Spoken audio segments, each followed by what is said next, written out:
All right, Hunter. Since you made us a month late, can you introduce the episode? So, game of the month, game of the month. Game of the month is what is it again? The Thousand Year Door, and the bonus game is Kid We Dracula. usually don't usually say that at the beginning. It's fine. Just let him do his thing. He's working on it. Okay. Yeah, sorry. Anyways, as Hunter so gracefully said, this month we played Paper Mario: The Thousand Year Door remake. How do we do this again? It's been a month since we recorded. God, I feel like I don't remember the I feel out of my element here. Let's see. We usually start with history, right? What we know about the game. I'll go last. My history is probably the longest. What do you guys know about the game before playing it? So this is a 2004 RPG. It's not one of those fake Paper Mario RPGs that are not RPGs. It's a real one. It was originally just on the GameCube, and it was only playable on the GameCube until the Switch version, which came out in May, right? May?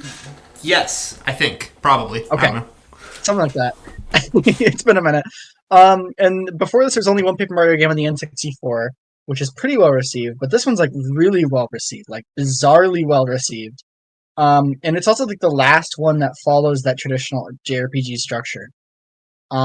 So in terms of my personal experience with Paper Mario, I have played the N64 one.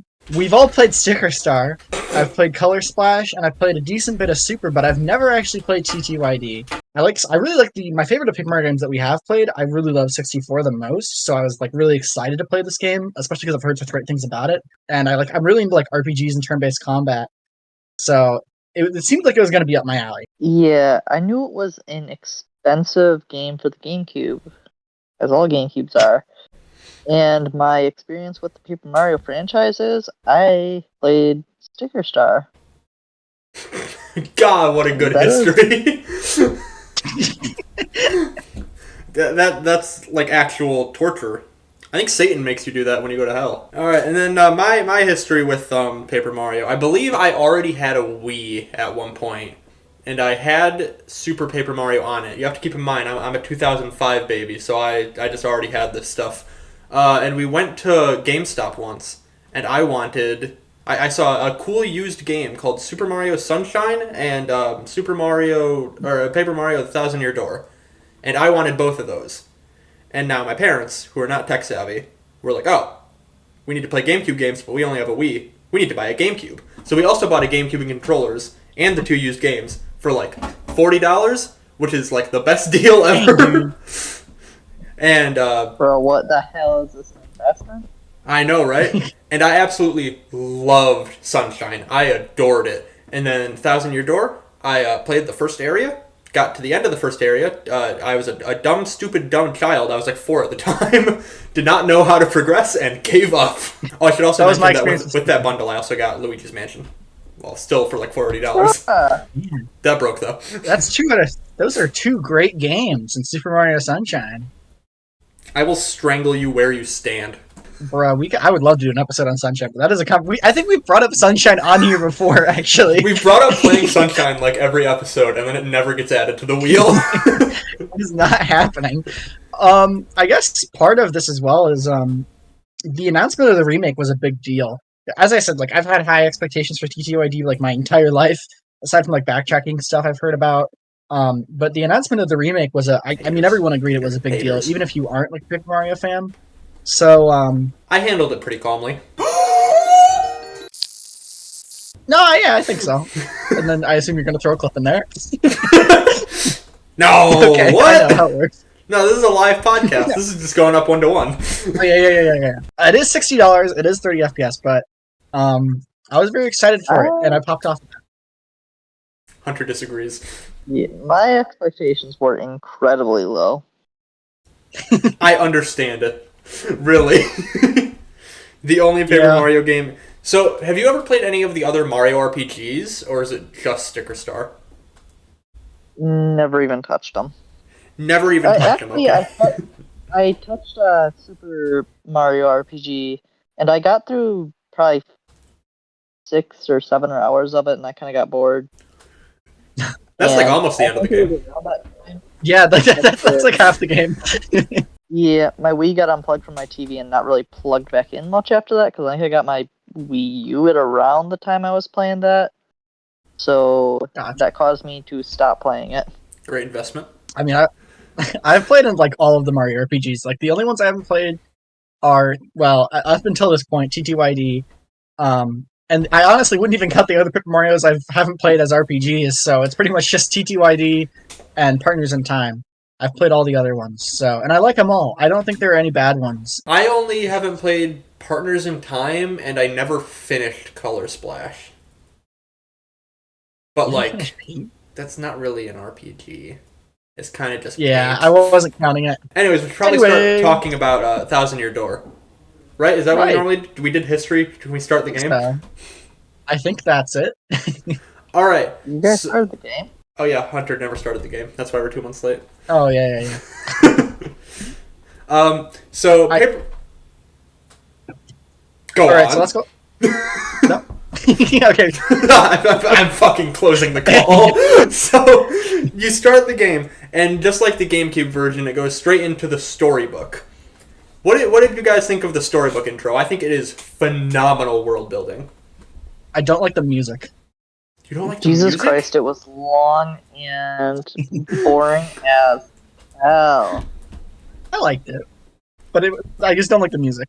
Because, well, you know, I'll tell you why I didn't like music. It's because I heard it. I actually watched so many reactions to the trailer. Oh. Like, I heard that so many times that, like, I kind of hate hearing it now. But I guess once I got to, like, the later parts of the cutscene, one that wasn't constantly reminding me of watching trailer reactions, I did enjoy it. It's not very Mario-y.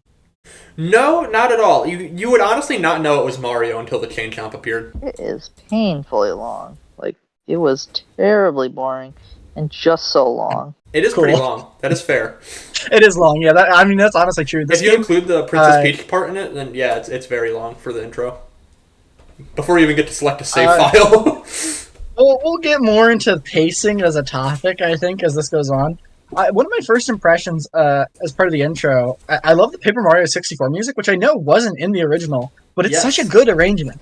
Like, that's amazing. Oh, and there are, like, it's such a great little, like, taste, because it's, like, the first thing you see.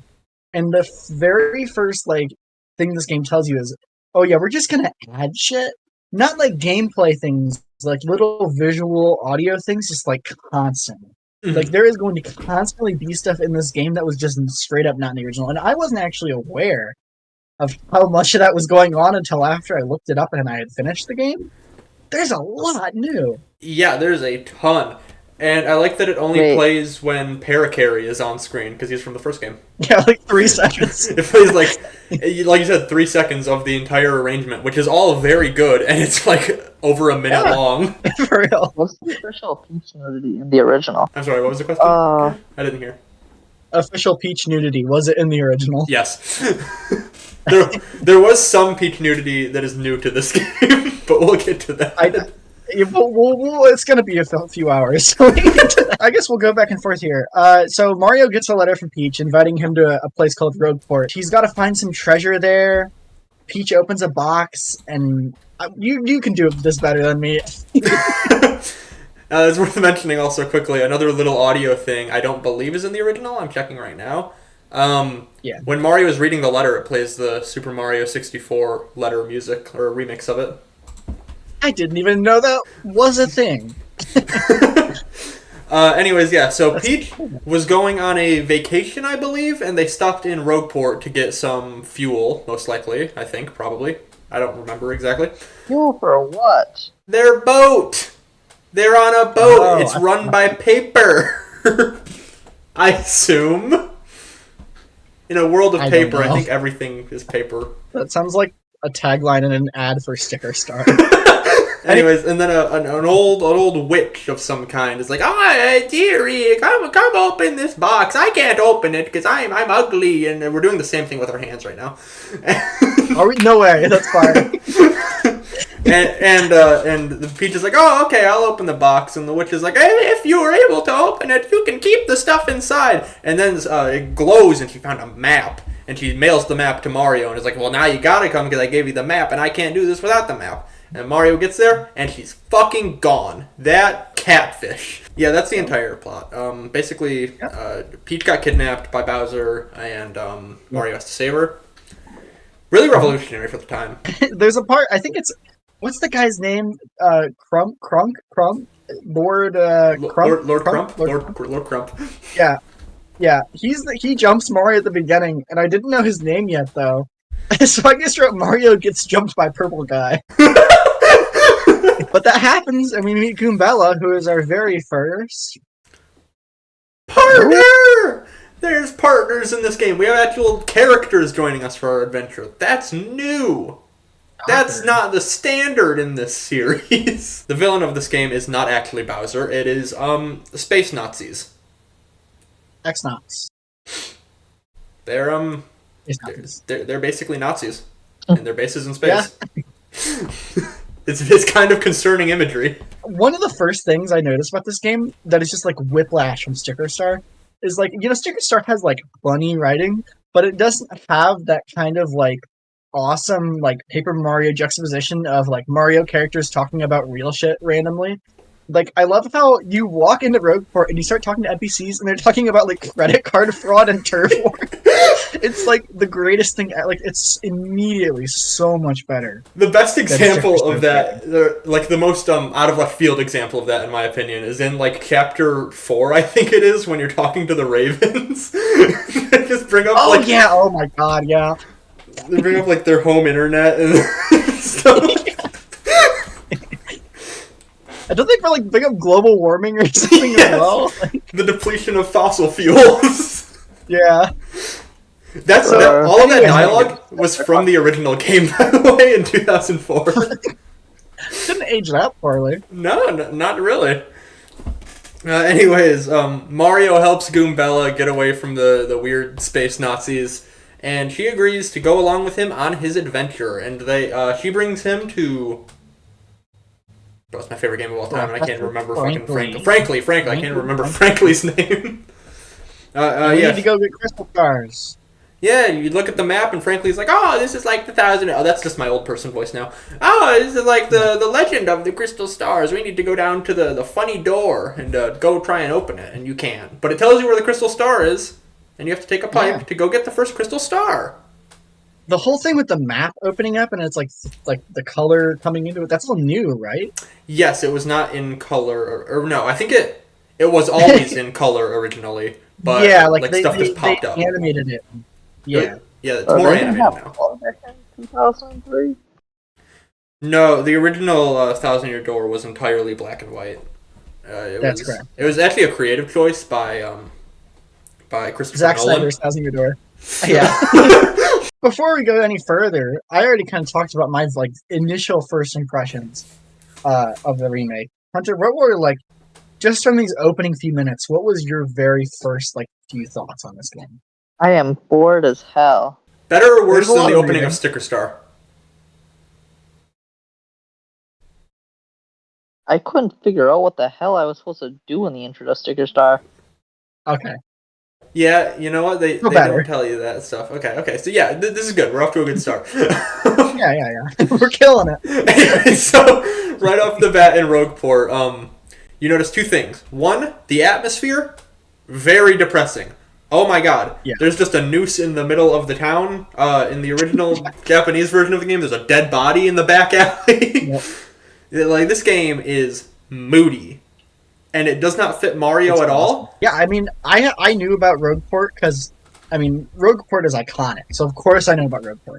But I didn't know to what degree, like, the whole thing is, like, this game's hub world is very edgy, like, throughout. Like, there aren't any, like, normal people here except for, like, even the cooking toad is kind of weird. Like, there's, like, mobsters and gangs. A gang war happens right behind you at the start of the game. Yeah. People getting mugged. Like, there is nobody in Rogueport who's just chill. Except for Toadsworth, who's in this game. Yeah, first appearance in 10 years. What was he even in last? Like, I couldn't tell you. Oh, and also, it's worth remembering, there is one Paper Mario map in Smash Bros., and it's the windmill level from Sticker Star and not Rogueport. But it has the road port music in the song. It does have the road It port goes music in into the song. SS Flavian or whatever. Yeah, there is some Thousand Year Door representation, but it's not enough. Why did we get more It's weird. Sticker Star? Never gonna get more again. We can pray. Yeah, Sticker Star. I wonder if Nintendo is gonna acknowledge Sticker Star like ever. Like, do you think we'll ever get a re-release? I've been saying since the episode came out, I want a Sticker Star remake where they make it good. It's not impossible. It's not impossible. They can make it better. I don't think it's possible. I've never seen a more flawed game format in my life. Yeah. Unflawify Nothing. it. You just have to scrap the game and start over. Yeah, you can still call it Sticker Star. You can still call it Sticker Star and have sticker shit, but it ain't gonna be Sticker Star. No, no. Sticker Star's core is being awful. We go into the sewers, right, where we found a Thousand Year Door, and one thing I really, really like is the way you get abilities in this game is like laugh out loud, genuinely funny. At least the first time, like I actually thought it was hysterical because the whole joke is that you open these chests. I like hater, but you open this chest and like an evil spirit comes out. And he's like, I'm going to ruin your life. And his curse is always like the most beneficial thing possible. But it's played like completely straight. Like, I love how I feel like in another Nintendo game, there would be some kind of indicator that this isn't actually a bad thing that's happening to you. But like the music is like wholeheartedly like evil and imposing. The dialogue is like really like kind of, you know, over the top villain-esque. There's like dark, stormy colors and lightning bolts. It's like they fully commit to the bit of this like sucking, even though it's like a power up. I love it. It's and the game, it never really explains this that much, but it is implied. I think I could just be completely making this up. All of the chests that you find are the original heroes who sealed away the Shadow Queen behind the Thousand Year Door. Oh, I did not know that. Yeah, and that's why they're helpful.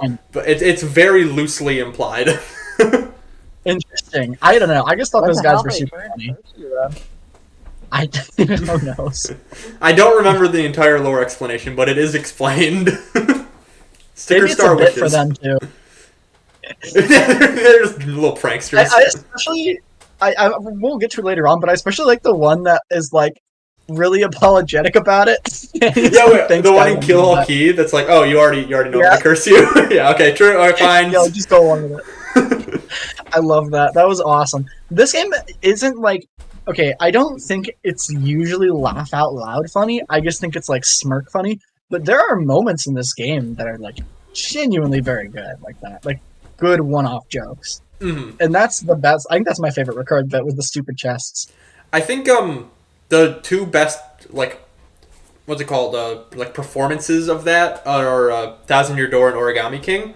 I just think the only issue with Origami King's writing is it's far less character based in a way. Like when a character says something in Thousand Year Door, they say what you expect them to say based on stuff like their design, stuff like previous dialogue. In Origami King, they don't really have that design aspect. They only have like previous dialogue to go off of. You have to already know the character to get an idea of what they're gonna say. It's not really like I don't know. The writing's not as much character driven as like about the scenarios characters are in is kind of my understanding of what modern Paper Mario more is like. Yeah, which is unfortunate, but it still works and is still very funny.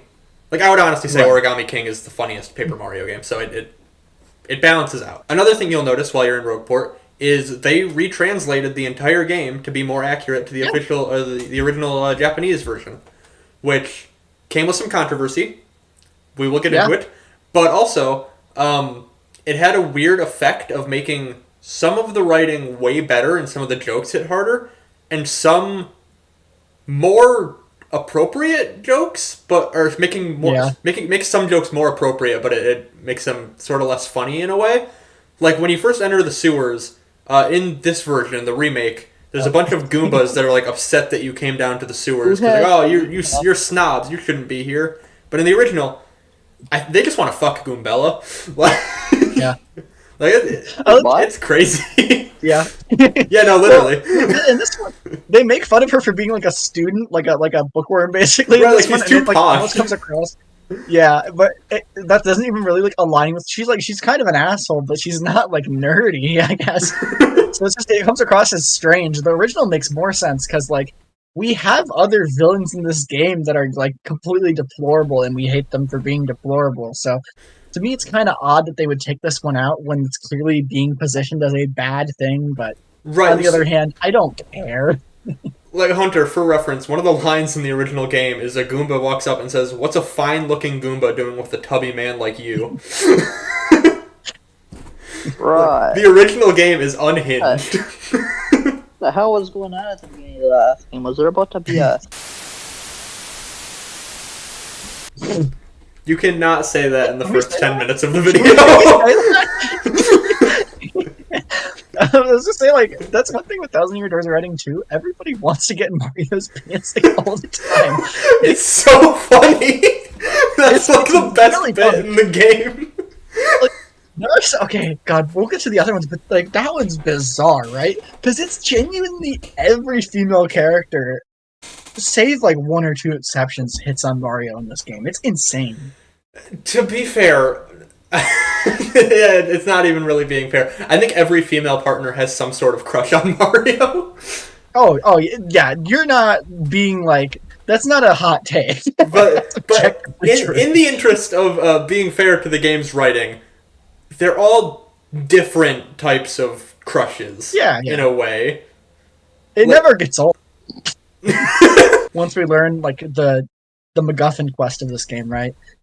Is we got to go find The 7 Chaos Emeralds. Chapter 1. Yeah, exactly. We got to go find that damn first Chaos Emerald in Petalburg. And you kind of have to navigate around the sewer. It's pretty easy though at this point because you're really just walking in a straight line. You can only go so far. So level 1, you just got to fight a blooper to get to that pipe. And I guess we can kind of address the combat here. It's a pretty unique battle system. It's pretty similar to if you played other Paper Mario RPGs. It's all about timed hits, right? Mm-hmm. So it's action commands. So you pick your move, which is going to be like an attack, an item, defend, or you swap with your partner, and you really get 2 turns because of your partner.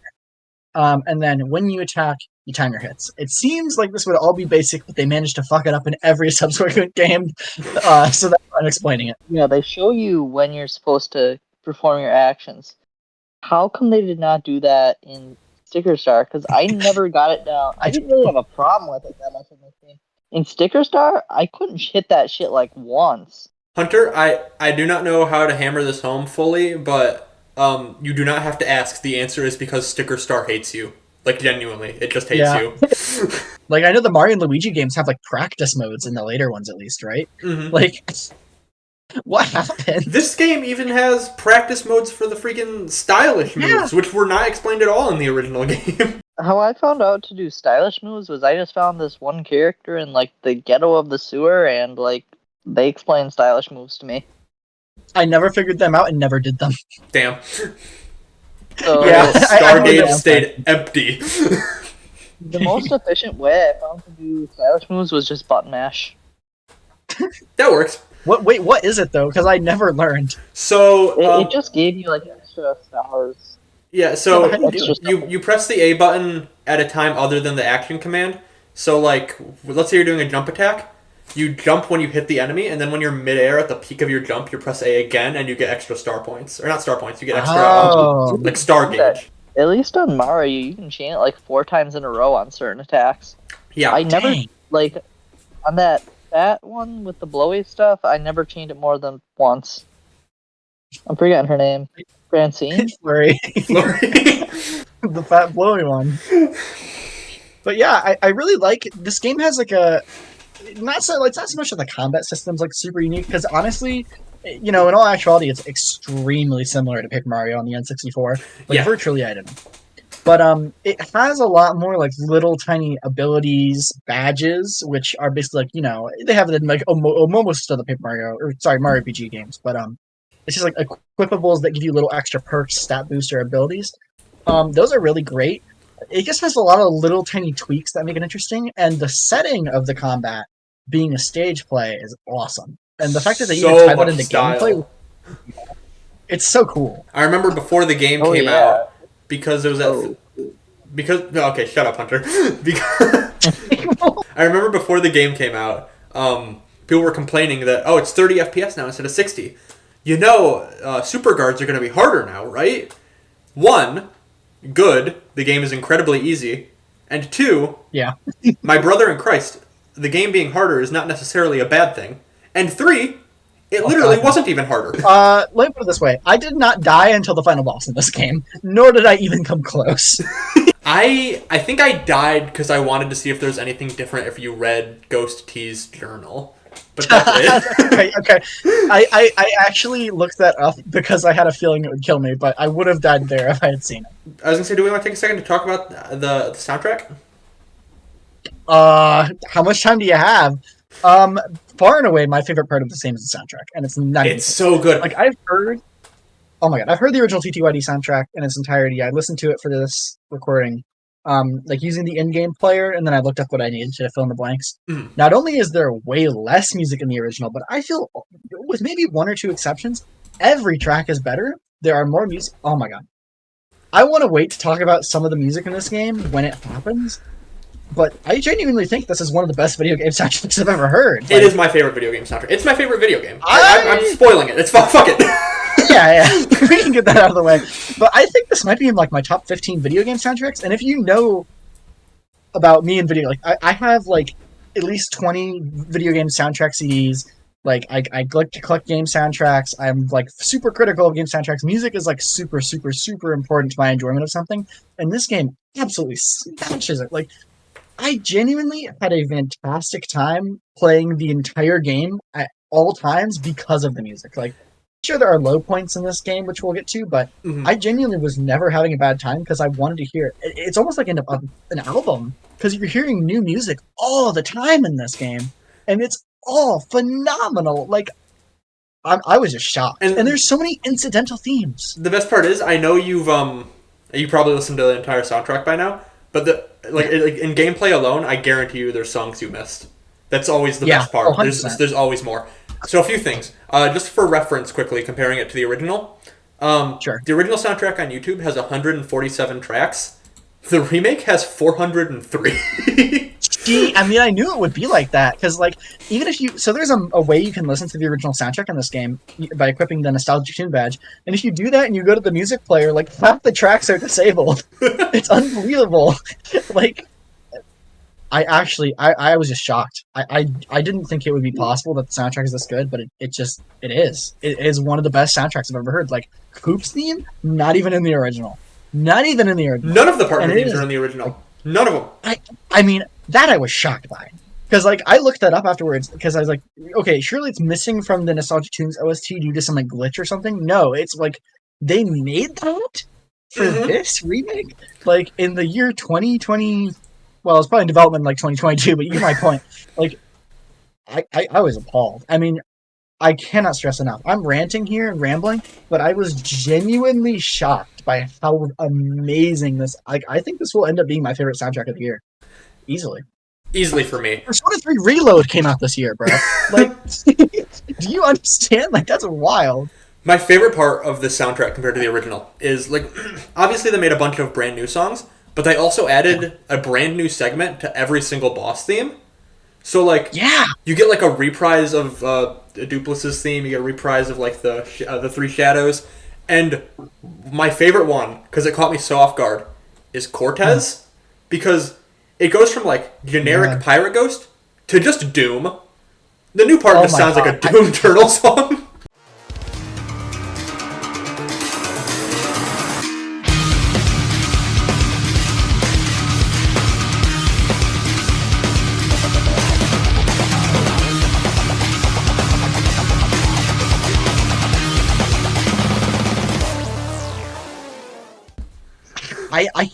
I want to like address music throughout this whole entire discussion because it was such like an important part of this game to me. I would say it was the most important part of this game to me, but I mean I just can't stress it enough. I'm like genuine shocked booting up this game. Rogueport's theme we'd heard in trailers, but I thought, okay, they went all out on Rogueport. They're not gonna they're not gonna go that hard on the entire soundtrack. Like there are songs in this game that play for less than a minute, like that Paper Mario 64 theme, constantly, and they're full length, live recordings of like beautifully arranged music and like so many original compositions, extended, like you said, so much extended music. I think Poshville is it called or something like that. Poshly Heights.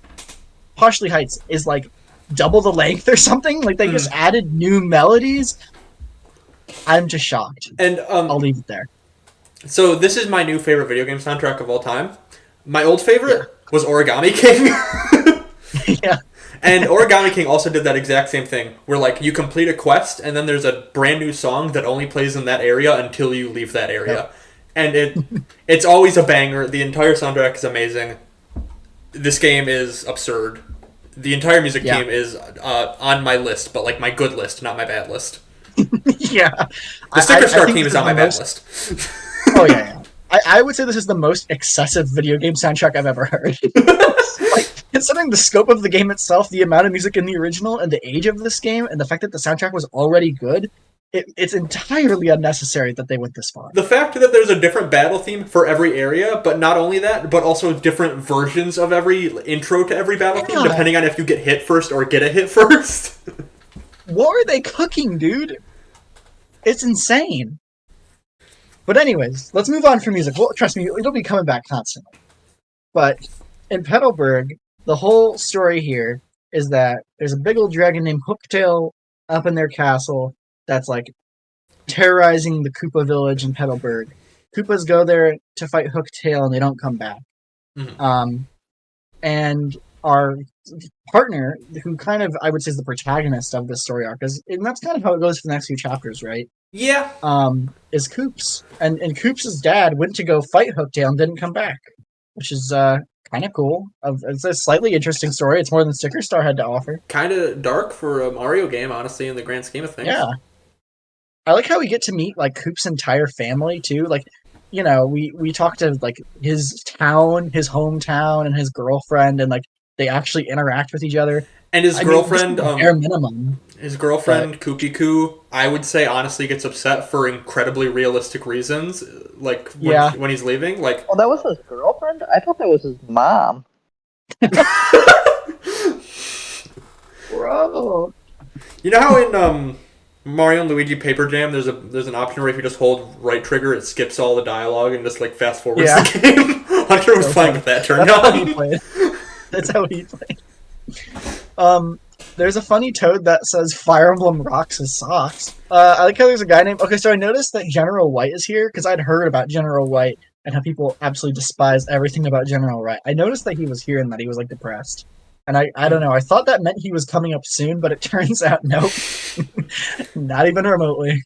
Hunter, oh, yeah, what the hell? What did you call this guy again? What was your reaction to him? Confederate Toad or some shit? Or Confederate Baba. Confederate Baba. Yeah, and like I said, it's actually much worse than that. We'll get to that later. I never actually got to the part of the game where we figured out what he was doing. Spoiler. We're sad for. Ooh. We'll get to it. I like the Koopa Troopa that's like the average VTuber fan. Like, he's just got like 800,000 pieces of Peach merch all over his entire house. And he's come like, I like how he gets upset too when you even go in there. I don't know. I just loved those little like random incidental NPCs that don't really contribute. Surely he comes up a little bit later, but just a random ass character. Love it. The world is so shockingly fleshed out. Like, I know in the grand scheme of RPGs and like even game development, it's not that fleshed out. But yeah, it's still really good. Yeah, it's seriously impressive. The only other JRPGs I feel like that I've played that like really seem to like value each individual like unique NPC this much, like the Xenoblade games, because they just have like those are wild in that regard. But I don't know. There's so many unique character designs. Like, oh, that was another thing I wrote in my notes here is that like almost every NPC has a unique design. Like, sure, you see a lot of Koopa Troopas, but even in the village, I think you have, like, 5 different unique Koopa Troopa designs, right? Like, yeah. It's just unbelievable. And, like, you still bump into the odd, like, standard Koopa, standard Goombas, standard Toads. Actually, do you even bump into standard Toads? I don't actually know that you do. Well, because they've even got like different colors or like overalls. I don't know that there are any like red old Toads in this game. But regardless, like the character designs are great. I love them. Yeah, They're all amazing, I don't. especially for like the I don't main value boss this. characters. I don't value this as much as I think most Paper Mario fans do. Like, I'm not like in tears playing Color Splash when it's all like red Toads. Like, honestly, I still thought the writing in the game was really fun. Mhm. But I was very impressed. Like, this game is not technically impressive for the GameCube. Let me put that right. Like, it runs at 60 FPS. It's fine. But like, just imagining like how much of this game must just be like unique art is just really crazy because there's so much to it. You Mhm. know, like everything's got so much animation, and a lot of that is in the remake, like new as well. Like I know the one I was most shocked by is Flavio's singing animation wasn't even in the original. Like, how is that a thing? Like, I like how every single NPC has a new animation for getting hit by a hammer too. Yep. Like, so unnecessary. What's up, Flavio? We'll get there. Wait, I'm sorry. Wait, hang on. Time out. Did- Hunter, how wait, far did you get? played Out that of curiosity. Played that I did character. chapter 5. Wait, what do you mean? Flavio's in chapter 5. Whatever. Yeah, He who? doesn't even show up after that. anyways, so we go to Schwunk Fortress. Because we after needed to get the Sun and Tag Moonstone Moon. to get to Hooktail's castle. Yeah. And there's a Thwomp there. Schwunk Fortress. Yes, exactly. Like, it's kind of like not super interesting, but you know, it's just like a series of fights. But then you get to this Thwomp, and he has like a little game show section, and it's just like super charming. I think love this it. is the part I where especially love- I think this is like the first part in the game where it really catches you off guard by being funny. Yeah. Like, because you think you're gonna fight it, and then it's just game show, and it even like does like a shock face. You're gonna like, oh, here comes the battle animation. The curtain's gonna come out. And it's gonna be a fight. Nope, game show. Like, I feel like this was kind of overdone in later Paper Mario games to the point where it isn't as shocking now because we have like 8 different variations of Sniff It or Whiff It at this point. But Yeah. you know, I still love it, and I especially love the. I know this isn't in the original; they added voices for all the characters, but the Thwomps is easily the best, right? Yeah. Like that. That was a really good impression. Thank you. But yeah, it's just a nice little trivia game. I think you only have to get like 3 or 5 answers. I don't remember which, but One of those. it's good. I guess this is totally random. I wrote this in my notes. I talked a little bit about more combat mechanics here. First of all, leveling in this game. You only leveled badge points, right? Basically. The game actively I have insults you if you a- level up HP, so I try to avoid it. Hunter, what did you focus your levels on?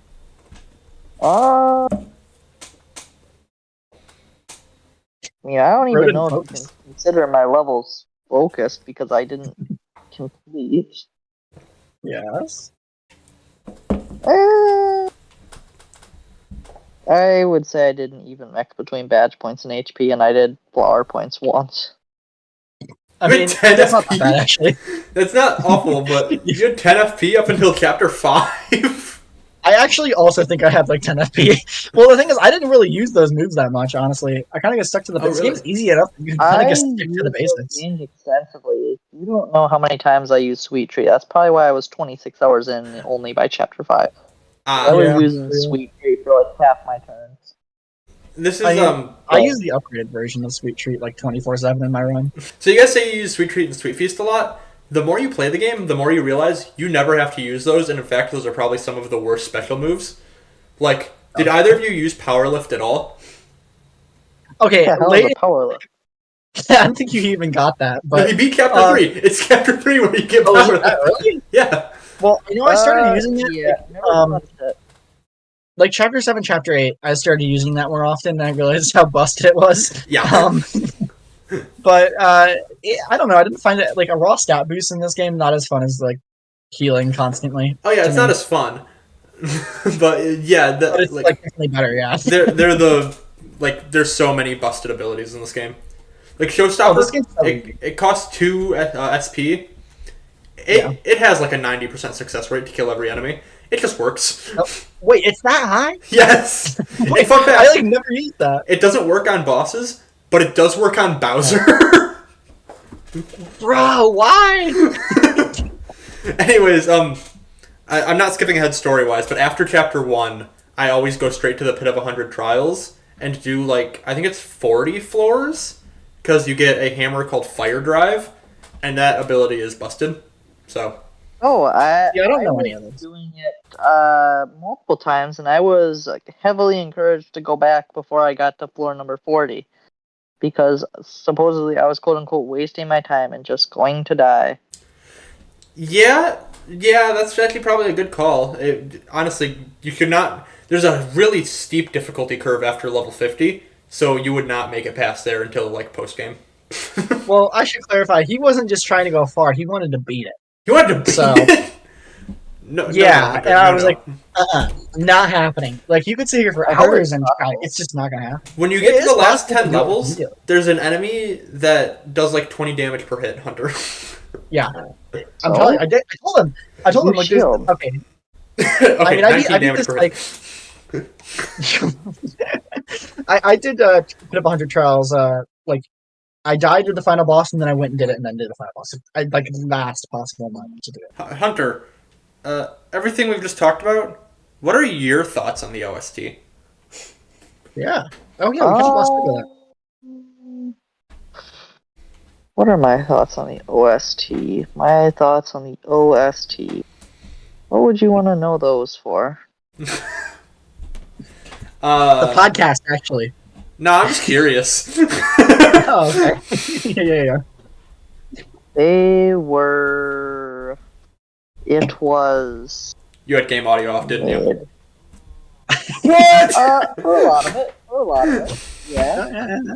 Well, I kept it on for more on this game than most other games because I was told to for the discussion. But I mean, it's not my music. I might go as far as kind of was annoyed with some of it. It was just so repetitive. Everything. Don't sip your Coke. Fucking say something. I don't even know what to say. I don't either. That's exactly what I expected to hear. There's So I'm not much. there's taste in music. Like there's different preferences and stuff. But then there's that. Well, I can get not being into it, but it at least is impressive the amount and like the objective quality of the music. I feel that much is at least impressive. Objective quality of 6-second loops. Don't do damage control, Ouch. Wes. Let him talk. Let him talk. See ya. Anyways, Your 6 second loop. we're an hour into the recording and we're still in chapter 1. We should probably move on. We need to go. Okay. Oh, wait. Hicktail Castle. About shit out of order. Oh, Hotel Castle? The music is phenomenal in Hooktail Castle. You use your paper airplane ability to fly across the bridge, and then you find a letter. You find a dead Koopa. He's fucking dead. He's deceased. And he has a letter. I love how Koops thinks he's found his dad's corpse. Like, they play it totally straight until they reveal that it isn't actually his dad. But that was like insane because I thought it was real. No, it's just a stupid character from the first game's corpse. Dad's Yeah. corpse. Who Yeah. cares? What?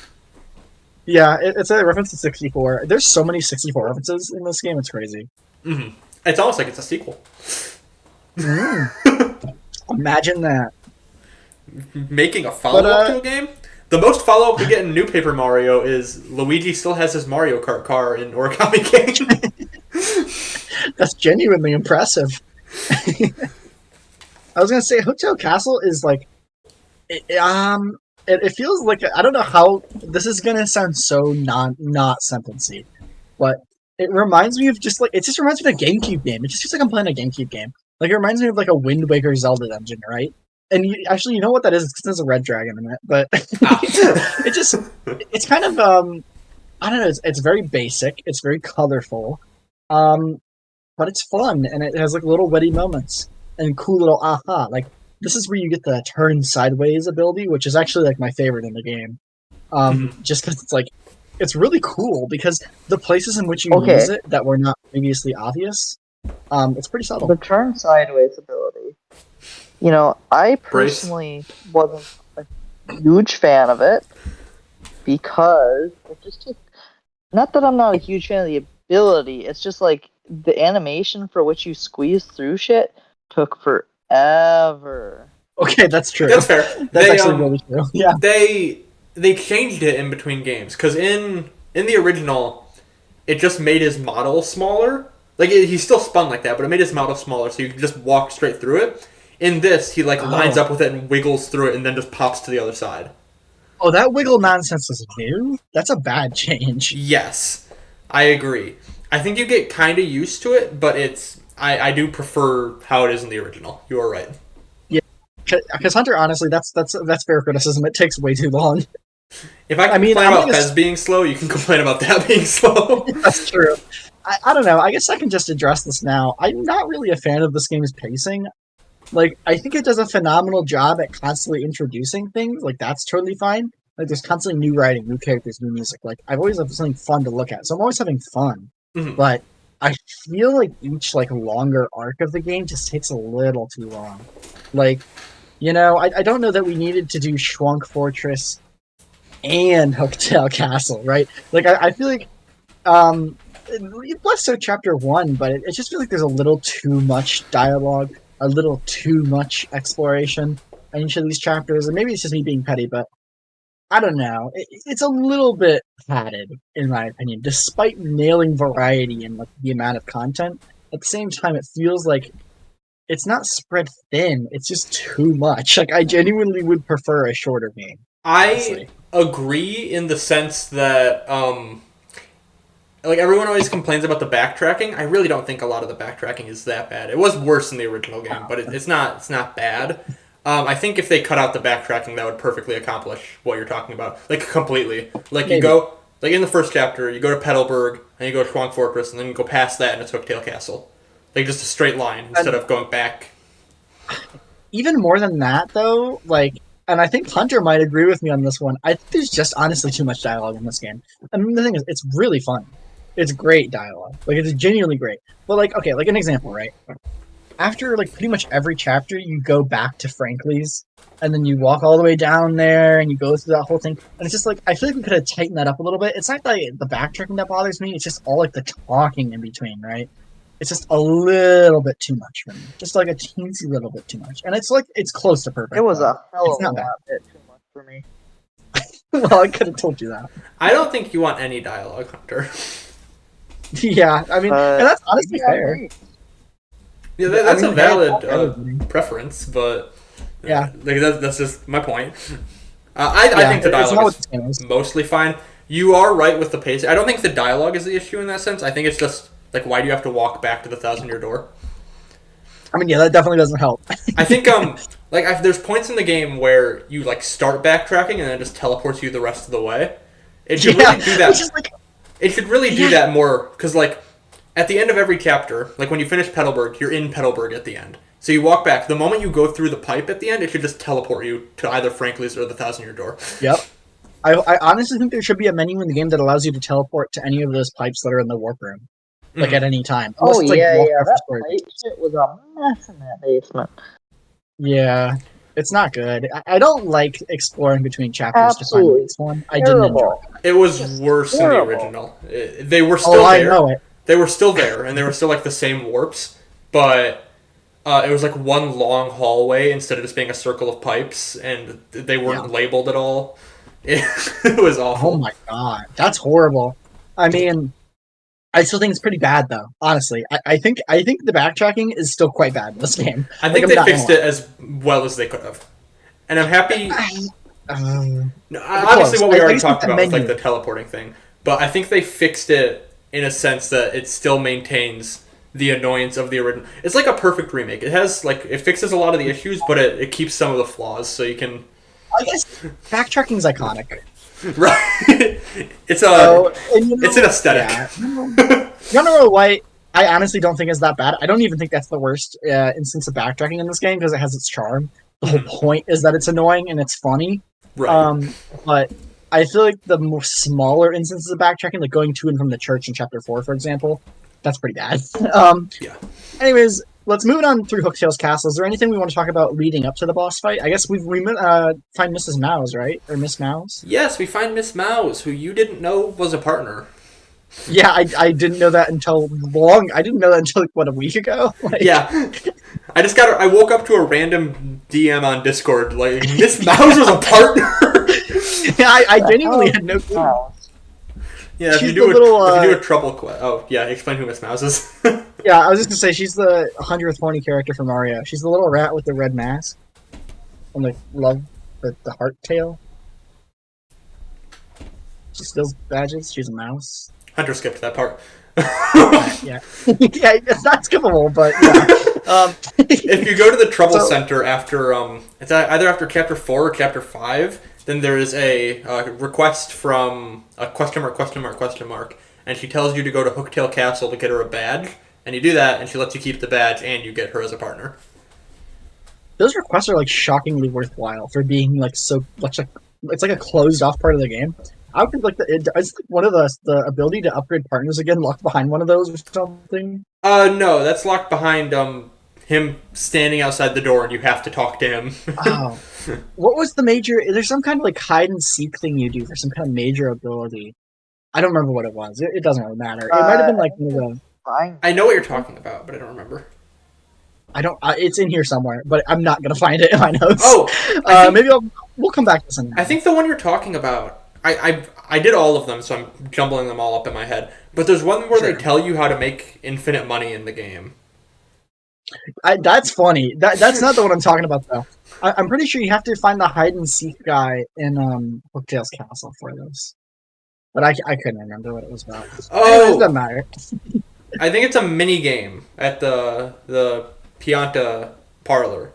You unlock more game. Oh yeah, it's the game card. It's the game card thing. I guess it's not that important, but I remember thinking it was like strangely like significant to lock behind like what is a relatively like unexplained like I wouldn't call it an obscure part of the game by any means, but it definitely feels like a like very deliberately side content, right? Mhm. Like totally 1000% optional. But there's a lot of cool stuff. Also, another thing that's 100% optional, you can use Flurry to blow the wall off of the back of the trouble center and go in the back and see the person who's running it. I think I found that, but I don't remember who it was. Anyways. So Yeah. in Hooktail Castle, leading up to the Hooktail boss, we are an hour in and we haven't even got to Hooktail. You Yeah, are told we're that there is a not badge that has Hooktail's weakness. In the original game, it was a cricket. It did not sound at all like a cricket because it was a type of Japanese frog. They just thought it sounded more like a cricket than a frog. So, That's so funny. it's a frog now again, and it sounds more like a frog. Yep. So you equip the frog badge. Yeah, I actually never found that badge. That's so funny to me. Bro played a different game. Bro was actually playing Sticker Star.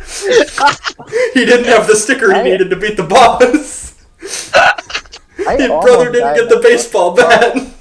It was not mandatory, not in the slightest. If I was able to beat it, Not Yeah, in Sticker it Star isn't. either. I mean, yeah, but the Sticker Star is way worse than this is without it. Anyways, you get the frog badge Yeah. and you go up to Hooktail, and you Freak enter a freak tail, and you enter a We're gonna boss talk fight. about it, right? We'll get there. And you enter a boss fight, and using the cricket badge, it weakens her, and all of her attacks do less damage, and she takes more damage from hits. It's pretty simple, and you get her down to close to 0 HP, and she starts bargaining. And she's like, oh, you like money. I know you like money. I'll give you some money if you spare me. And of course, you're going to say no to that. Well, hold on. Hunter, what did you do? Hunter, just say yes to the money. I did. Okay, well, Hunter said yes to the money, but any logical He person... never- Oh. He never heard about the foot thing, and he was confused when Coop's dad mentioned it. Anyways, Hunter said yes to the money. He's easily swayed. But me and Wes, we were steadfast, okay? So then she offers you a special badge. Badges are good. I like badges, but you gotta say no to that. She's a dragon. She's killed people. You can't take the badge from her. And then, once in a lifetime opportunity. Once in a lifetime opportunity, she offers to let you smell the bottoms of her feet. Guys, where else are you gonna get this from? This is a once in a lifetime opportunity. A 1,000 coins you can get anywhere. Badges, there's tons of them all over the place. Smelling Hooktail's feet. I said yes. Did they tone it down a little? No. They did? Oh my god. I thought I couldn't remember. I looked it up afterwards. It's blatant. Like, it's so funny. And also, like, internet culture has made this way weirder. Like, sure, it's weird back then, but I don't think it was, like, fetishized to the same degree No. that it is now. It's like So how it all of reads the old Mario and way- Luigi games have inflation. Yeah. Bruh. It reads way more, like, sexual now than it used to. It's unintentionally way funnier. Like, it comes across as way more out of pocket than it does, I think, back when the game first came out. And of course I said yes, because, like, what else are you gonna do? And if you do, then she bites you. And then she panics, because she's still at low HP. She's gotta get out of there. So she goes off stage, and she eats the audience. Yeah. She just That eats was them. awesome. Yeah, I remember that. Yeah. That's crazy. They're dead. Except they're not. It I wrote explains that in they're all not. caps because I was, like, genuinely shocked by it. It was kind of hardcore. I was into it. Yeah, they're not dead. Audience members do die in this game, but they didn't die in this one, Yeah. because when you jump on her, she spits them out. So, whatever. Lame. But the boss is easy. I mean, no getting around that, Yeah. right? It's the first boss. I get it. I mean, all of them are easy. Well, yeah, but this one's easiest. But you were struggling because you played it wrong, so... Okay, we cannot get on his case for playing it wrong when we got on Sticker Star's case for doing shit like that. I don't blame Hunter. I mean, I don't blame Hunter, but it's really funny. at least this game doesn't actively chastise you for not getting the badge. Yeah, that's true. Hunter, you didn't get bullied by them. You just got bullied by us. So, Hooktail splits out Coop's dad, who wasn't dead. He was just bored. He got fooled. And The same way I did, so I don't know why I'm making fun of him. he had the crystal star. He gives us the Earth Tremor power up, and it ends, and it's nice. Like, I don't know, it's like a nice little story arc. There's not much to say about it, though, right? No. I mean, I don't have any real thoughts on it. There is one major thing here with the music that we didn't bring up. So, Yeah. in the original game, the song that plays when you save Koops' dad is called Reunion, and it only plays at 2 points when you save Koops' dad and when you save Prince Mush. And in this game, brother, you played Chapter 3. You played that. Yeah, we'll get there. Anyways, in this game, they got rid of that, and they replaced it with a leitmotif of that song, and it's like peace returns to blank. So now at the end of the chapter, it's peace returns to Petalburg, peace returns to the Great Tree, peace returns to Glitzville, and that is such a great addition to the game. I noticed that. It was really, really good. It was really it was really good, man. The Chapter the music 3 matches every scene to a T. And the Chapter 3 one, genuinely a good freaking listen. That song is great. Oh yeah, it's in my notes actually. I'm gonna mention every time a song is written in my notes as like noteworthy, and that one's in there. Yeah, I was shocked by that. So after you finish a chapter, and I think this is every chapter in the game except for like 8, obviously. But you get to play a little segment as Peach, and she's being held by the Nazis. What? X-Nauts. She's being held by the X-Nauts. we probably shouldn't call them Nazis for the rest of this. Yeah. We'll just bleep that out. The X-Nauts. she's being held by the X-Nauts. And you play as her and you walk around. And her whole thing is that she's friends with a computer named Tech, right? And she's like teaching him how to be human. Teaching him how to love. It's very heartfelt. And he has a crush on her or whatever. It's not like apparent right away. It's like kind of slow. And so it wasn't right away. It was apparent right the hell away. Well, I mean, I guess that's true, but like, Yeah. I feel like it gets line of dialogue. He literally says, I have a feeling I don't understand for you, and she immediately says, Okay, you mean you love me? Yeah. That's the first line. But hear me out. He it gets way more aggressive about it. I feel like it gets weirder. Is how I felt. Okay, yeah, him saying goodnight to Princess Peach at the end of every section is pretty weird. Exactly. Like the dancing, we'll get there. The dancing segment is good. If you better not say shit about it. Oh, it's awesome. Okay. Oh no, I love that part, but we're not there yet. Okay.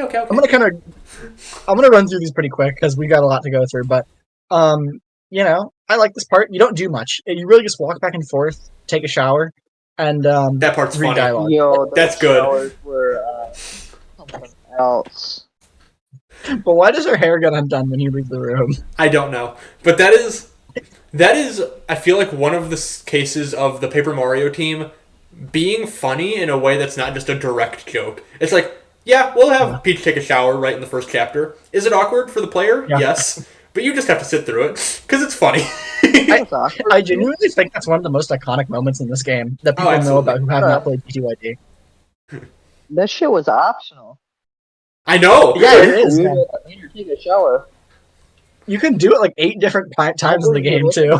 I wasn't hoping for anything, okay? It's you can't not do it. Of course everybody's gonna try that. It gets weirder later in the game when Peach gets naked other times, but that's not optional.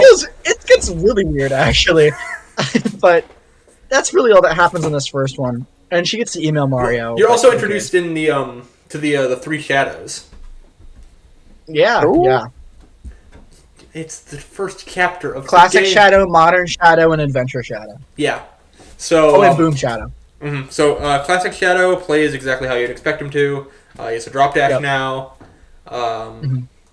Anyways, yeah, that's all I have to say about the 3 shadows. we're not playing that out. They're pretty boring characters. I don't. There's one interesting one, and then one doesn't talk, and then one's just a bitch. Yeah. What?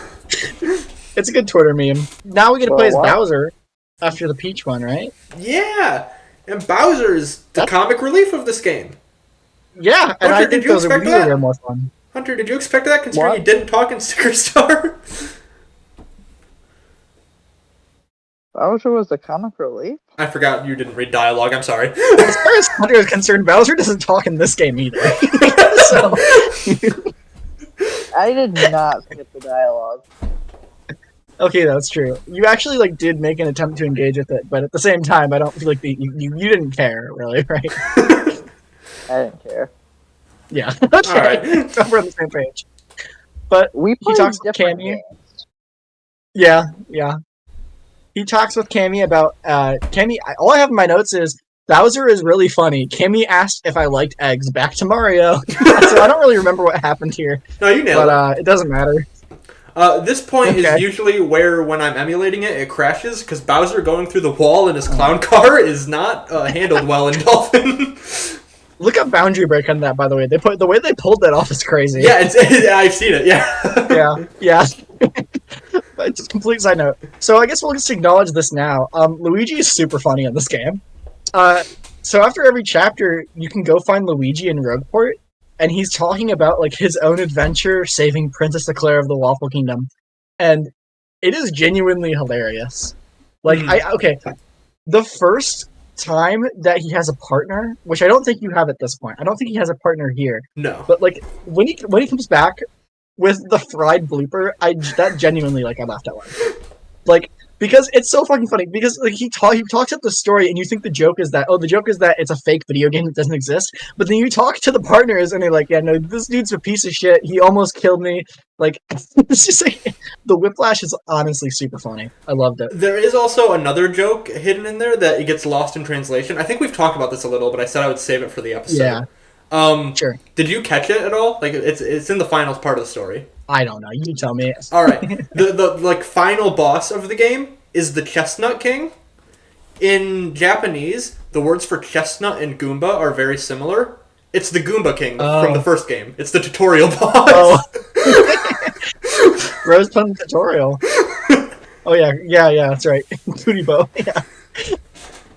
Bruh. Amazing. Luigi's so good in this. But after this, it's pretty much just straight into chapter 2, right? Yeah, pretty much. You meet Punio in the sewers. He's a little fucking creature. Hunter, you cannot do this with every character. Nah, it's a good bit. Can we have a who counter? But I don't know. I like these guys. They're kind of funny. Mm-hmm. I think this is probably my least favorite chapter. Yeah, this is also the worst chapter, yeah.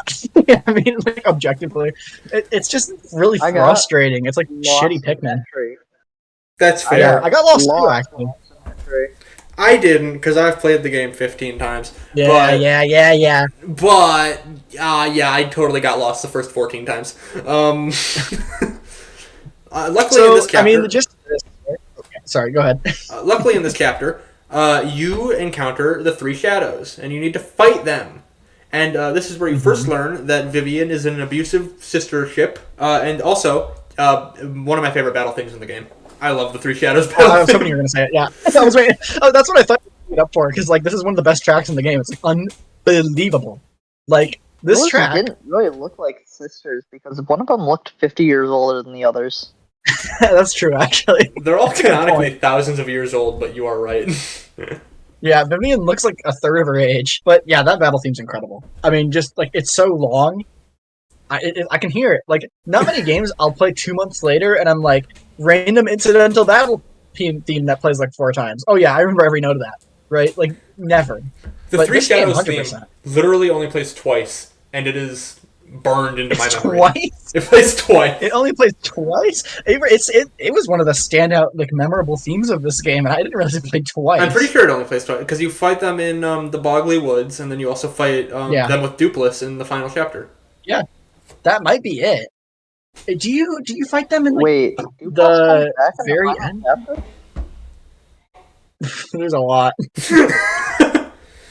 Hunter didn't So, know I there mean, was a this chapter chapter- 6, 7, or 8. You had to go. Okay, in chapter 4, you had to go find the P first to complete the name Dupless. How the This is so hell far did you ahead. know his name was Dupless? You use Vivian to hide underground to listen to the parrot say it. Oh yeah. That's what it was. And that's like so Yeah, not I relevant knew though, that. because right now, we need to go. We found a woman named Woman. We found a character named Madame Flurry, who's like a purple cloud person, with fat tits, Yo. and she's missing her What? necklace. I'm saying it how it is.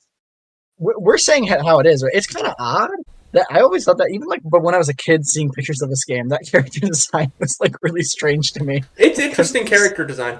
I feel like it was one of the character I'd designers' apologize. favorite characters, and then the game balancers just did not agree. Yeah, Flurry's like the least likable character in this game, and the one that is the least useful. It's so convenient. Also, like the worst in battle. It's Yeah, impressive. I mean, It's honestly impressive. theme's amazing. But yeah, I wrote in my notes that she gave Mario sugar. Yeah, I mean, it's just, oh my god. Should we have a But anyways, kiss counter? Because that's every female character. Literally I every mean, female partner kisses Mario, by the way. I genuinely, yeah, and then a ton of random other ones too. So we get Flurry as a partner like right away. Her ability is to kind of like blow papery parts, like little like flaps of paper in the background. She's like open new paths. It's kind of cool actually. And I love how we have to get into the tree, but the front entrance has been sealed, and so we have to get into the secret entrance by blowing away the wall. And I another genuine laugh out loud joke was what the secret entrance looks like. Yeah, the big sign that says secret entrance. I love it. I love that it's set up like the first time you get there because Punio's looking for it and he's like, there should be a sign around here that says where it is. Yeah. It's great. Hunter, did you laugh out loud at that joke? I have a feeling that you did not. I laughed out loud at nothing in this game. Yeah. Hunter, I you thought make that me was okay. upsetty spaghetti. He loved it. He liked it more than Sticker Star. That's a low bar. This game isn't good for 1 out of 10. I'll give you that. Hunter, say one good thing about Thousand Year Door, or I'm picking Bowser's Inside Story for the next game. I didn't have someone sitting watching over my shoulder forcing me to play it 100% of the time I was playing the game. There you go. Alright, that works. That's not a compliment to the game, but Close enough. So we found a bunch of these punies that have been like kidnapped, and then Punio's sister Petuni is like the main one we're trying to save, right? Kinda. So the whole gimmick of this level is that we've got 101 punies. There's some cage stuff. We don't have time to get into all that. You But what do you counter his know? mouse again. That's about it. Yeah. What does she even do? I don't remember. I think he knocks a guy out and then leaves him for him there for you, and then he fights you after he wakes up. Great, awesome. I just wrote that she's back, and then I didn't say what she did. That's it. This chapter is really pretty. Like I love the aesthetics, like the black and white look to it, and like the very geometrical like trees and stuff. But it ain't it, man. It's just you guide 101 of these little guys with like that fall off cliffs. You gotta blow them over ledges, and they get lost, and you have to go all the way back to the beginning to re-grab them if you lose them. Which didn't happen to me, but based on your experience, it's not very hard to do. Wait, It I didn't happened really to have me. that happen. Wait, really? I thought you lost them at some point. No, I got lost. Oh, why? Same difference. Yeah, I lost a lot of punies, and I had to go run around the entire level to find them again because I'm stupid. Amateur. Yep, it's alright. It's my first time. Okay, be nice. I mean, I don't know. This level's it's just too long. It's too maze-like. There are too many pipes that like lead to more pipes. It's like there's no distinct rooms enough that are like I don't know. There's too much backtracking. There's too many rooms to find, and navigating these rooms with all those little guys is annoying as hell. I did not enjoy. Excuse me. I did not enjoy this chapter. I didn't like it. We did get the iconic video game gimmick of a timer that is way too long. Yeah, right. Is that the fight? I don't remember That's even. the when Wait. Lord Crump sets a time bomb to blow up the tree, and you have to go up back to the Oh, top. yeah. It's It's not even in my notes, so. it's way too long. The music that plays during it is really good though. And then now the fight is the Magnus von Grapple, which is Lord Crump's guy. Lord Crump's great, by the way, but he kind of is like the stereotypical like hammy bad villain henchman guy, like the secondary villain who's not like 100% evil and is just completely incompetent. A good trope. I like him, but he's not like anything crazy. This game was trope bait. What does that even mean? I don't even know. Bro's just saying words. It's Oscar bait or whatever. Oh, Oh, there you go. Yeah. yeah, this is Game Awards Okay, bait. good. Bro, it's Grammy's bait, if anything. But Literally. it's an easy fight. What do you even say? It's just an easy boss fight. Nothing. Like every other boss fight in this Fight game. ends, chapter ends. You get the really good reunion leitmotif, and then you play as Yep. Princess Peach, and you get to dance with Tech. Yeah. You get to. I have dance more to with... say about the dancing than I do to say about chapter 2. Same. So I'll just go over the general idea of it and the music quickly. Yeah. So basically, Tech wants to slow dance with Peach. So he creates a hologram of Peach, and you have to do quick time events to dance properly. And the music in this part is absurd because it is an old classical piece. Yeah. I do not remember which one right off the top of my head, but there are 1, 2, 3, 4, 5, 6 different variations of the song depending on how well you perform. To the point where if you miss all of the quick time events, it is just a metronome. It's so cool. And, Bruh. like, okay. I was not emotionally invested at any point during this game. The closest thing I got to emotionally invested in this game is like when I heard like the good music and I was like I had chills because like wow, that's really good music. But I was never like at any point upset. But I will say this was probably one of the more like immersive or like atmospheric kind of like feeling like I don't know, like just the switch to like real classical music and like slow gameplay, it almost like I don't know, it feels very modern, doesn't it? Yeah. Like this is the kind of thing that we do is like a little it reminds me of like the MJ segments and like Spider-Man, but like if it was good, because it's like a short little distraction. That's more focused on like storytelling or emotional weight. And it's really good and it's kind of fun. And I really, really, really like this part. I think this is a really memorable part of the game, and that's why I think these Peach segments are so great. Is that, save for a couple that are kind of just walk to the end of the room and walk back, they introduce fairly consistently like interesting new gameplay mechanics. And also have like some of the better emotional parts of the story, right? And they're like usually pretty story significant.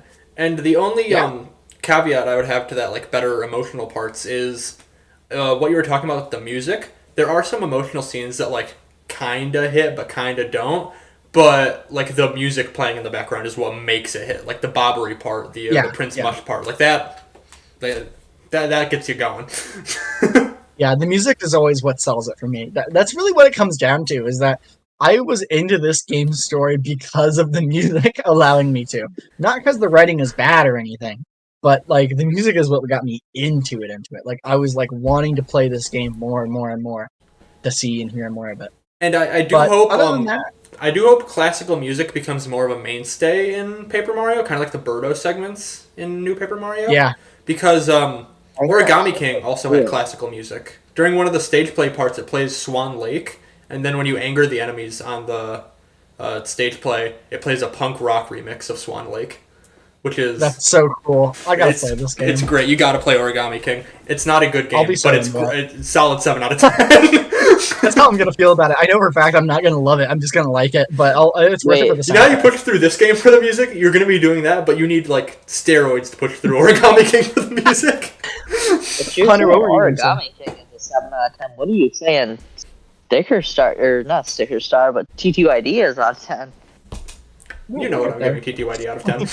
Yeah, come on. It's his favorite game of all time. When do you think he's gonna get it? But yeah, I like that part. And then it's a Bowser segment, which is also unique gameplay, like twice in a row now. It's like a side scroller, like 1-1. It's really short. And it's remixes of it has remixes of the original Mario Bros. Theme, and that's for all of them, and they're all like It's pretty really good too. easy, but I love it. It's fun. Yeah, it's just like stupid fun parts, and they're always different enough that they like feel like it never feels like they're just like, okay, here's the next Bowser part, here's the next Peach part, with maybe one or two exceptions, because they always introduce something new. Either it's like really funny or they introduce a fun gameplay thing. Mm-hmm. And I like how this entire Bowser segment was just him going to like the Peach waifu house. I don't know. I thought that was awesome. They also removed Yeah. some sexism from this part because, like I said, they retranslated it.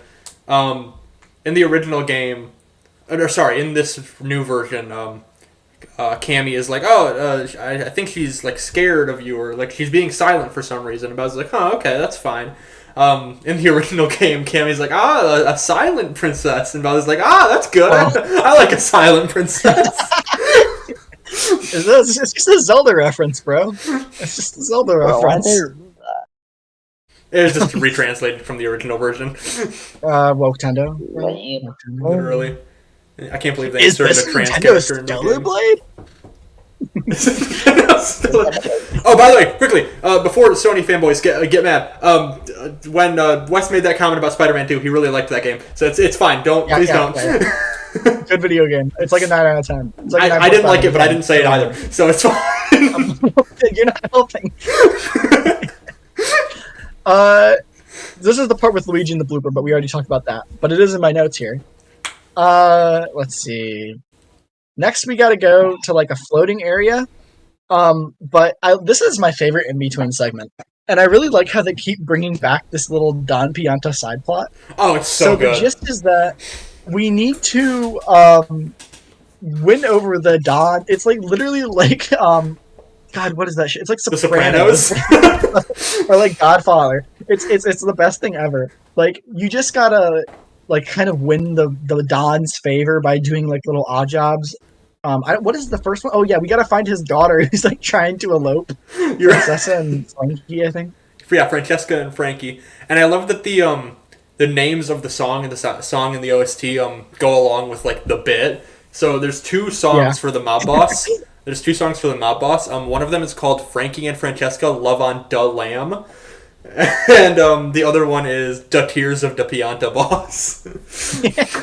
It's so good, dude. It's so good. Okay, bro, this is crazy. So, okay, you know how there's one of like the dark I can't say this. One of the guys who are from the Dark Place. There's one of those. I think his name's Darkly. Yeah. He lives in Rogueport. The Dark Nurse from Deltarune. We're gonna talk about his voice, right? I don't remember it. I popped off. Like I saw it on Twitter after the fact, so I'm glad I'm not the only one who noticed this. Mm-hmm. But he is straight up Sans. Oh, I did notice that. Like 1-to-1. Like straight up the dark people.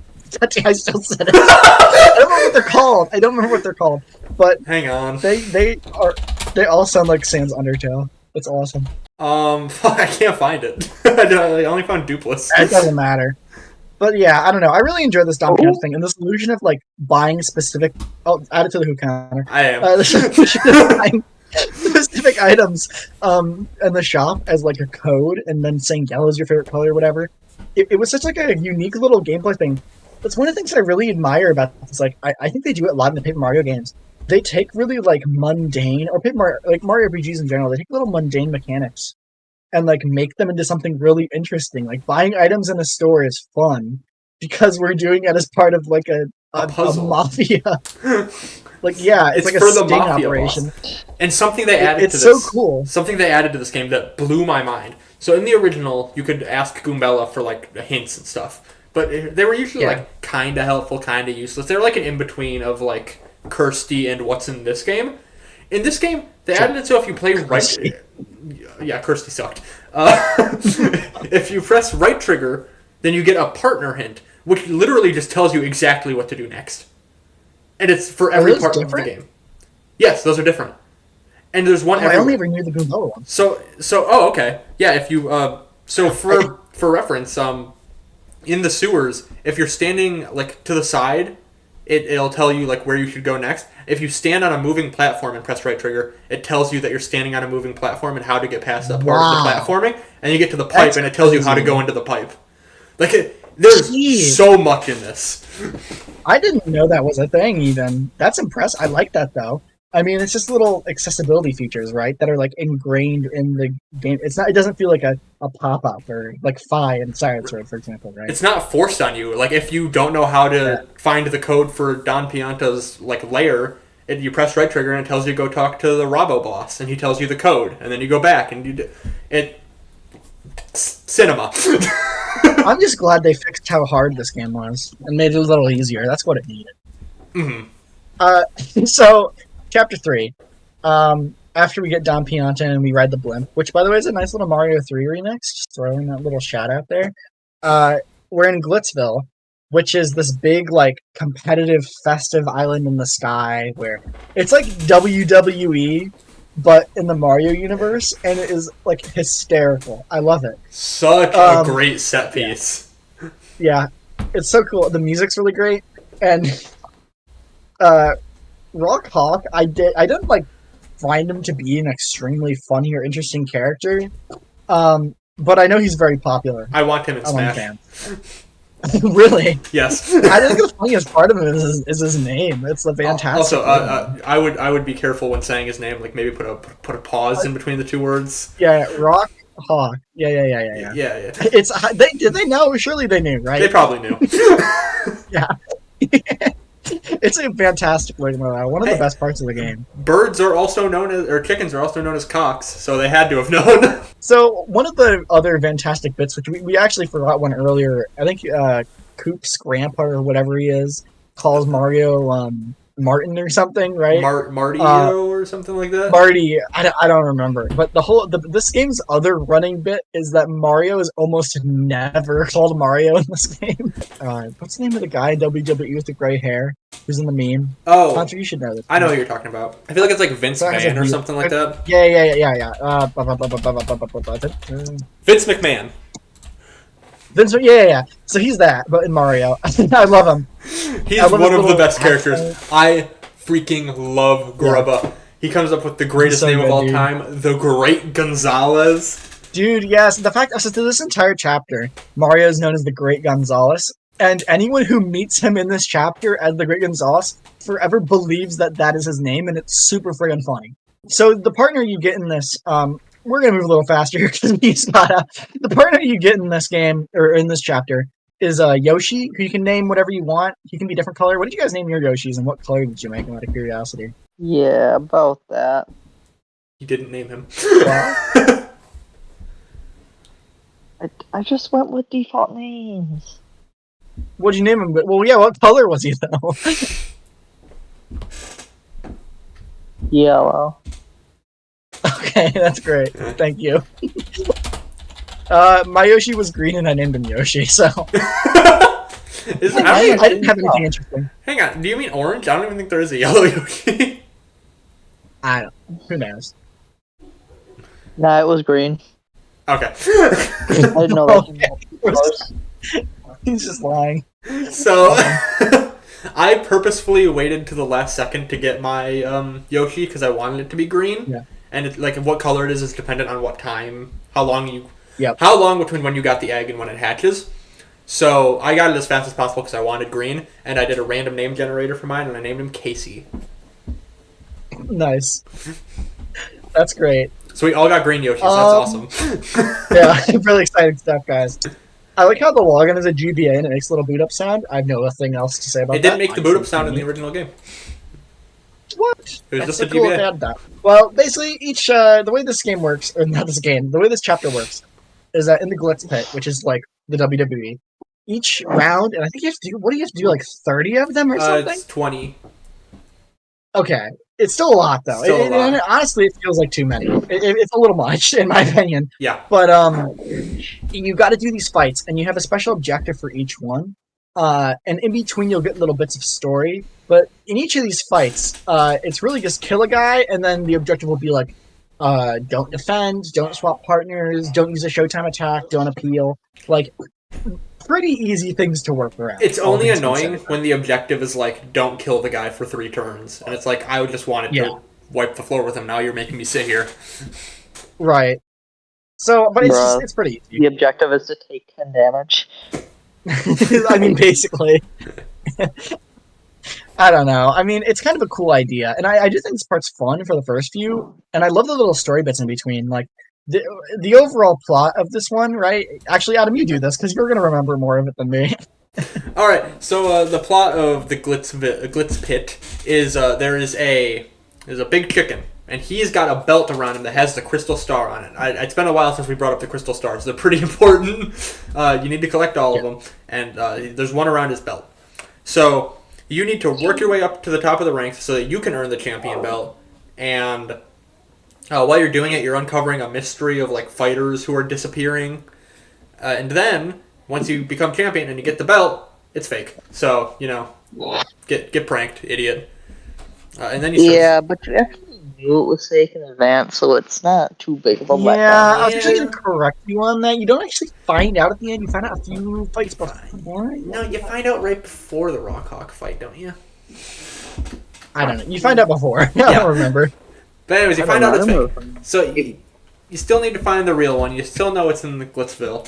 So wait, okay, hold up. I think I remember someone making a comment that it looked fake, like around when you were starting the chapter. I don't. It's not that late. It doesn't matter, guys. It really doesn't. It's before you meet Jolene at the watering hole, which is kind of BS, by the way. It's like right before that. What do you mean kind of BS? How is watering hole BS? It's like, I don't know. If we're gonna talk in code and it's gonna be that explicit, but also I don't know. It's not. It was confusing. Cold. Bars are known as watering holes. That's like well-known slang. Yeah. Press right trigger and it tells you to go to the freaking bar. Okay. Well, I didn't know that the right trigger thing was a thing because I'm stupid. Okay. It only took me like a minute though. I was deeply confused because I was looking for like a fountain or something like that. Yeah, same here. Oh God. Anyways, yeah. So you spy on Grubba and you learn that he's been sucking all the hidden fighters. No, I will not rephrase that. So basically, you catch him and then you go fight him, and he uses the power that he sucked up from all the fighters, mixed with the crystal star, to become Macho Grubba. And the song's also really good. All of the songs in this chapter are really good.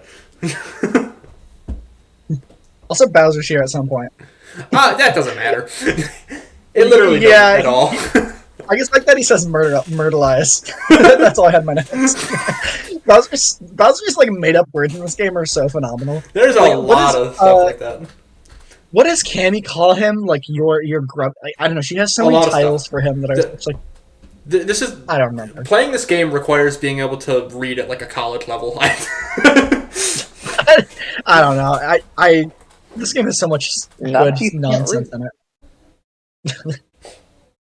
So yeah, I mean, I like the Grubba fight. I have nothing to say about it. Nope. He can use multiple turns, which is pretty quirky. Yeah. I said it was the most challenging fight so far, but it didn't really mean much. So, by the way, Prince Mush, Hunter, we talked about this like an hour ago. She's Jolene, who was a spy, by the way. We're glossing over a lot, but we just don't have time.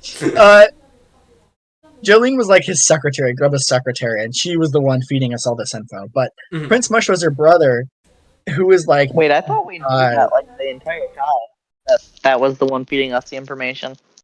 No, it came in as like mysterious X, but it's implied. I thought it was just Oh yes, yeah. It's meant to be kind of a mystery, but I think if you're like above a 4th grade reading level, you can probably infer who it is. Yeah. But it's still, I don't know, whatever. But oh yeah, I even wrote in my notes here, by the way. The music after the Glitz Pit is like weirdly good. Also, okay, so in the Peach segment for this one, I love the soldier outfit bit. It's so freaking funny. That was another thing that made me laugh out loud. Because she steals the soldier outfit and then she turns like a third of her size or whatever when she puts it on. And she gets like zero information out of it either. Like she goes to Grotus and Yeah. is like, "Hey, what are you doing with the princess?" And he's like, well, "Why do you want to know?" Yeah, like, all right, so we're trying to conquer the world. Shocking. and then she emails that to Mario as if that's a big revelation. Yeah, I know. And then there's just some funny dialogue with Bowser, right? Where he Hag versus Hag or whatever he says. Yeah. Literally the 2024 election. Yeah, I saw that tweet too. Mm-hmm. It's a banger though. I was gonna save that tweet and like put it in the video, but I don't have it anymore. So I'll find it. I just I'll DM it to you. Okay, thank you. Remind me though. Okay. But yeah, otherwise that's pretty much it for chapter 3, right? Yeah, I think so. All right. Overall thoughts on chapter 3? I like it, but it's too damn long. Yeah. And then It was very long and quite boring. I kind of did think it was boring, to be honest. Like, yeah, at least, I don't know. It's just too much fighting. And, like, I think combat in this game is really good, but it's not the strongest point. The strongest point is, like, the overworld kind of, like, puzzly, not, like, puzzles, but, like, going from point A to point B is kind of what this game is all about, to be honest. the combat is just the extra little flair on top, so when you're required to do a bunch of battles in a row, it starts to wear down on you. Yeah, I just think the Glitz Pit was a lot. It was too much. It's not a bad chapter. I think it's a fine chapter, though. The story's great in Glitz Pit. Mm-hmm. But I wouldn't. I think we should rank the chapters at the end. Hunter, you will rank the ones you finished. But Glitz Pit isn't like super high for me. So we go back to Rogue Port. And we try to go to Twilight Town, right? But the plate rejects you. This is such a stupid bit. Yeah, it's funny though. Like I don't understand from a game design perspective. I have no idea why they've done this. But it doesn't even come back later. This is the worst case of Chekhov's gun ever. It's worthless in terms of game design, as far as I can tell. It is not even remotely consistent.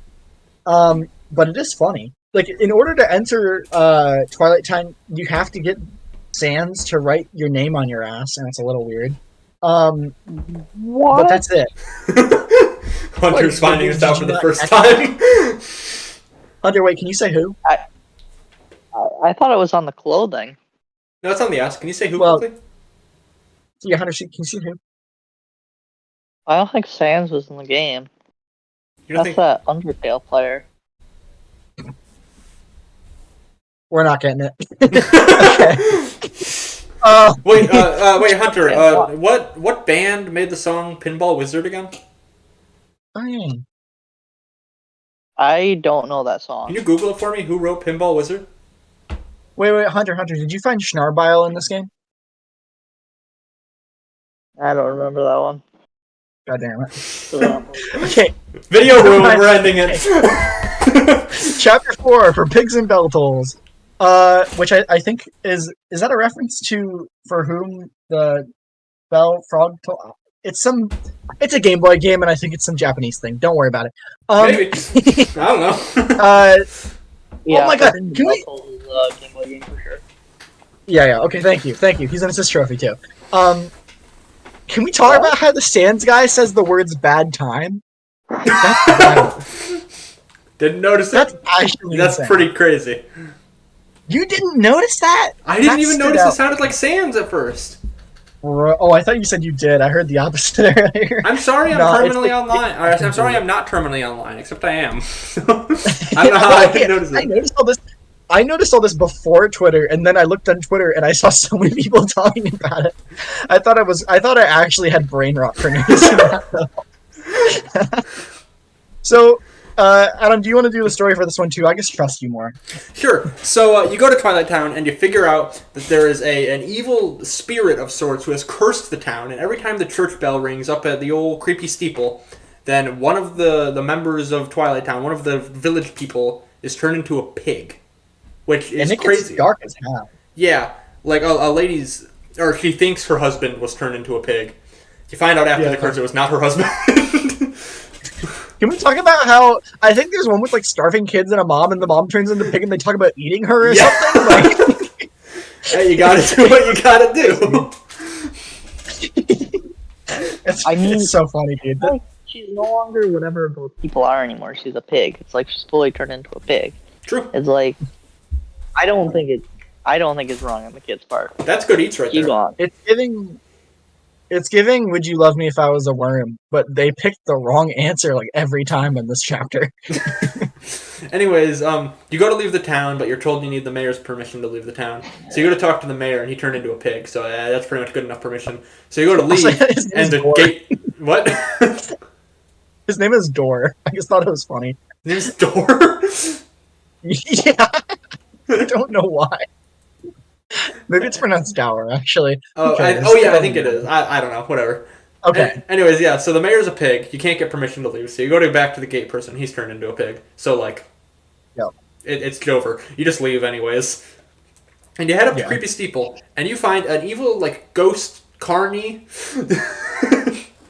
And he has cursed the town because he says the village people are like pigs, so he actually turned them into pigs. Haha, he's so funny. And then you try to kill him. You don't kill him, but you try to kill him. And he body swaps with you. And so you're technically playing as the bad guy for like the last part of the fight. And then he which is such a cool twist, by the way. Yeah, and then he murders you. Hunter, what was your reaction to that twist? I thought it was like I knew something was coming because the chapter wasn't going to end that quickly. But I mean, the chapter was still quite short. But I mean, I saw it coming. But like when he was taking my credit for like shit, like that was annoying. That hurt my feelings. Hunter didn't read any dialogue except for when he got recognition for stuff. So when he saw another character getting recognition for his actions, he was pissed. One thing first of all, I want to say, Creepy Steeple really reminds me of The Night Before Christmas, and I just really love the aesthetics of it. Oh, it's amazing. It also, like, Luigi's Mansion 2 as well, kind of get vibes. But, yeah. So back on that. Yeah? There was a line where they said action be more like Mario, and that pissed me off. Okay. Damn. Awesome. So, Wes, I think there is actually another thing that you missed here. So you mentioned when we were talking about this that there are 3 secret bosses and you fought 1. There's actually 4 secret bosses. One of them is in Creepy Steeple. So when you unleash all the boos, you have to like hide from them and go to the next room before they become a problem. Yeah. If you let them swarm you and use the spin hammer to get rid of them, then they conglomerate into one giant boo and there's a boss fight against them. What? And who would find that? And that song, they added a brand new song for that fight. It's so good. It's so good. Crazy. Also, okay, this is one little thing I wanted to mention. So, by the way, the name of the guy is Dukeless. Like the faker. But I really like Dukos, who is like only in Paper Mario 64. I really love that continuity. Like, I like how they invented a new species in the first game, and then they made a like legitimate character. I don't know. I guess it's like the kind of thing you don't see in a Mario game. It's like if in excuse me, it's like if in Mario Odyssey they invent like I don't know the Shavarians, right? And then they make. And like they invent Shavarians or like the Maraca people from Sand Kingdom, and then in the next 3D Mario, we're going to not revisit that area, but there's just like a main character who's a Shavarian. Like I love that. Like what cool world building. We have a character and we know where they come from. I hope he's like the side character. I hope he's like the minion to Mario's Gru in the Mario movie 2. That's how But I don't know. I just like that, and I thought it was neat. So yeah, are your partners ditch you for the fake Mario? Which I thought was like it's Just neat. Yeah. So you need a new partner now. So you go back to the town and you find Vivian, who is just getting bullied by her sisters. So you team up with her, and this is also where Twitter got really mad, but also really happy simultaneously. Whatever. I don't care really that much. I don't think most rational people care. I don't know how far we're going with that. Here's what I'll say. I think it's awesome that people can read this game in the way they want to read it, and that it works really well as kind of like a metaphor, if you want to read it that way, or even just if you want to like read it as these characters like being things that you want them to be. Like, if you want to see Vivian's kind of struggle with her siblings as like an instance of like a transgender character, I think like the game does a really good job of like allowing itself to like be presented that way, I guess is what I'm saying. Mm-hmm. But at the same time, I think that anyone who is upset that this game is promoting any kind of ideology, or that it is like, I don't know, pushing any kind of idea, has not played this game, because even if read that way, it's very subtle, I feel. Yeah, I don't think I would have caught it as a child. I did exactly. That. I had to ask Right. about when it came up. It had already come up. And, you know, it could be argued that it doesn't come up. You know what I'm saying? Like, as much as I think it is, like, it can 100% be seen as that. Like, as a metaphor for, like, an oppression of a transgender person, or, like, more coming into their identity. I think what makes Vivian such a great character is that, I don't know, she just goes through, like, a nice kind of arc, I think. Like, it's a very relatable kind of story for a lot of people, of not feeling accepted by family members and having that like really screw you up, and then ultimately coming to accept them in spite of ways that they've wronged you. I don't know. I think it's a good arc. People were very upset that Vivian forgives her sisters at the end of the game, which I don't understand. They have actively said that they've stopped bullying her. Why? Yeah. Why is this a problem? I don't know. But why it's would a whole rabbit hole. Wrong Yeah. I thought that was great. I thought that added more depth to it. If anything, I think it makes the metaphor even stronger. You know? I don't know. I thought it was solid. All of the characters have such to great depth, but yeah. Just compare that to Hunter. Shut the fuck up. What did I'm say? sorry, Hunter. I didn't even see him light up green. I did. Brutal. Anyways, compare that to Kirsty in Sticker Star. What's her character arc again? What did she learn? No, yeah, remember she didn't get rid of shit. No, remember she sacrificed herself at the end of the game. Remember? That's not an arc. No, that's her arc. Bro, her arc is a perpendicular line. Like that's a who. That's a who. Yo. I don't know. I'm completely fine with the translation changes in this game. I loved Vivian's character, regardless of how you understood Vivian's character arc. Regardless, I think Vivian's an awesome character. Yeah. I also want to point out the common complaint that I see on the stupid website that sucks that shall not be named, X.com, mostly from blue check marks, is every time the remake gets brought up, they say I'll stick to the original because it runs better, it has a better art style, and the script is better. All of which are objectively false. Other than maybe runs better. Does run better. It does run better. Okay, play it at the base resolution and we'll see. Yeah, it's 4x3, 480p. Well, on emulator, it's not those things. But point is, I think this remake does more than enough to justify being a remake, having a higher price tag, and running at 30 FPS. We'll leave it at that. Yeah. So, moving on from Vivian nonsense. It's not nonsense, but moving on. Moving on from that stupid plotline. Yeah. It's a great character arc. Enjoy it how you want to enjoy it. That's all that matters. Yeah. Hunter, you have no idea how heated this is. When they said she's not a sister or shit, I thought they were just disowning her because she was klutzy or whatever. It can be it's entirely possible to read it that way. Yeah, that's what's interesting about it is I that that's think the whole you debate. people are all the problem reading too deeply into this shit. You're seeing what you want to see.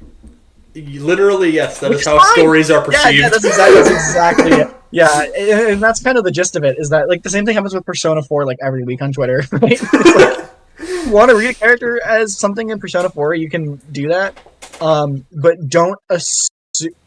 Okay, I'm getting into Dennis territory. You cannot always assume that your perception of a story is identical to the writer's intent. I don't think it's generally a good idea to crusade assuming that your interpretation is more correct than somebody else's, Yes. especially when it comes to translation and localization, because direct translation doesn't work. It's not a thing. No such thing as direct translation. Does not exist. All translation has bias, and introduces new elements and takes them away. That is an objective truth. Things can be more faithful or less faithful, but there's not perfection and there's no objective correct answer on how to translate something. So, long story short, There is objective wrong answers, though. I mean, maybe 4 kids. Oh, say can you see? We gotta move on. We're getting. Wait, just quickly, no, I know we're moving on, but also, I forgot to mention when we were talking about the OST. There's thinking versions of every battle theme. Yeah, that's wild. Thinking version. Yes, when you sit on your turn for too long, it turns to a calmer version of every battle theme, so that you can focus more. It's insane. I didn't even know that was a thing till I looked at the soundtrack. That's also a holdover from Origami King, which is amazing. What the hell? I like coming back to the crows. I have some notes in here. I like how they talk about SAT scores too. I don't know. The crows are so good. We already talked about the crows. Though. The crow dialogue is what I want every Paper Mario NPC dialogue to be. Like, you just burst into someone's house and they're talking about taxes or something. That kind of stuff is what makes Paper Mario, like, old school writing so good. And honestly, it's not like that's completely gone in games like Color Splash. Yeah. I don't know, Dupless is really funny too. I like how passive aggressive he is. Fight with your girlfriend. Yeah. Right? Like, so many good lines like that. The best part of watching other people play this game is if they're reading dialogue aloud and watching them, like after voice acting Dupless, try and voice act Dupless voice acting Mario. Yeah, I know. Okay, also, Hunter, you mentioned the letter P thing earlier. That's really cool, right? Like, we all agree that's really cool. That's amazing. Why couldn't you just put in uppercase P? It's not the same. Okay, that is kind of funny. I did that as a kid. No, it does not accept that, no. That's awesome. I mean, I did try it as well before we got the P. I just thought, that's such a great bit. Well, that's such a good bit. He can't run away from that fight, so I don't know why they let you run away from the fight. Because he emphasized you can. He's the bad guy. You just trusted him. I mean, you trusted Tail, so. Yeah, that got us to smell her feet and then get bit. I would have let Hooktail get away for 500 coins. I mean, me too. It's a good deal. Not that coins have any use in this game. Yeah, with how many they give you, the bonus battle coins at the end of every battle is brand new, by the way. Like when it says battle complete and it gives you like 1,000 coins after a boss fight. Yeah. Great. Awesome. To be fair, other than that, in the base game, I was consistently broke, so this is better. I was consistently rich, and I also did the investment thing with the green mouse guy, so I was completely loaded. Yeah. Obviously. So, I mean, I do we never have anything found to say about to invest with. It's something you have to. It's like in the rogue part. He moves around. But do we have any other thoughts on chapter 4? I thought this was a great chapter. It's amazing. It's the one people always bring up with backtracking, which I kind of get, but it's bad. It's bad. Yeah, but it's like still one of the better chapters in the game, honestly. Yeah, I would agree. Honestly, it felt like there just wasn't much gameplay to it. Like you were just existing in an environment almost. That's kind of true. But it was a Tim Burton environment. Yeah, there you go. That's kind of true, though, honestly, and that's kind of true of a lot of this game. Is that that's just when you look at what you're actually doing?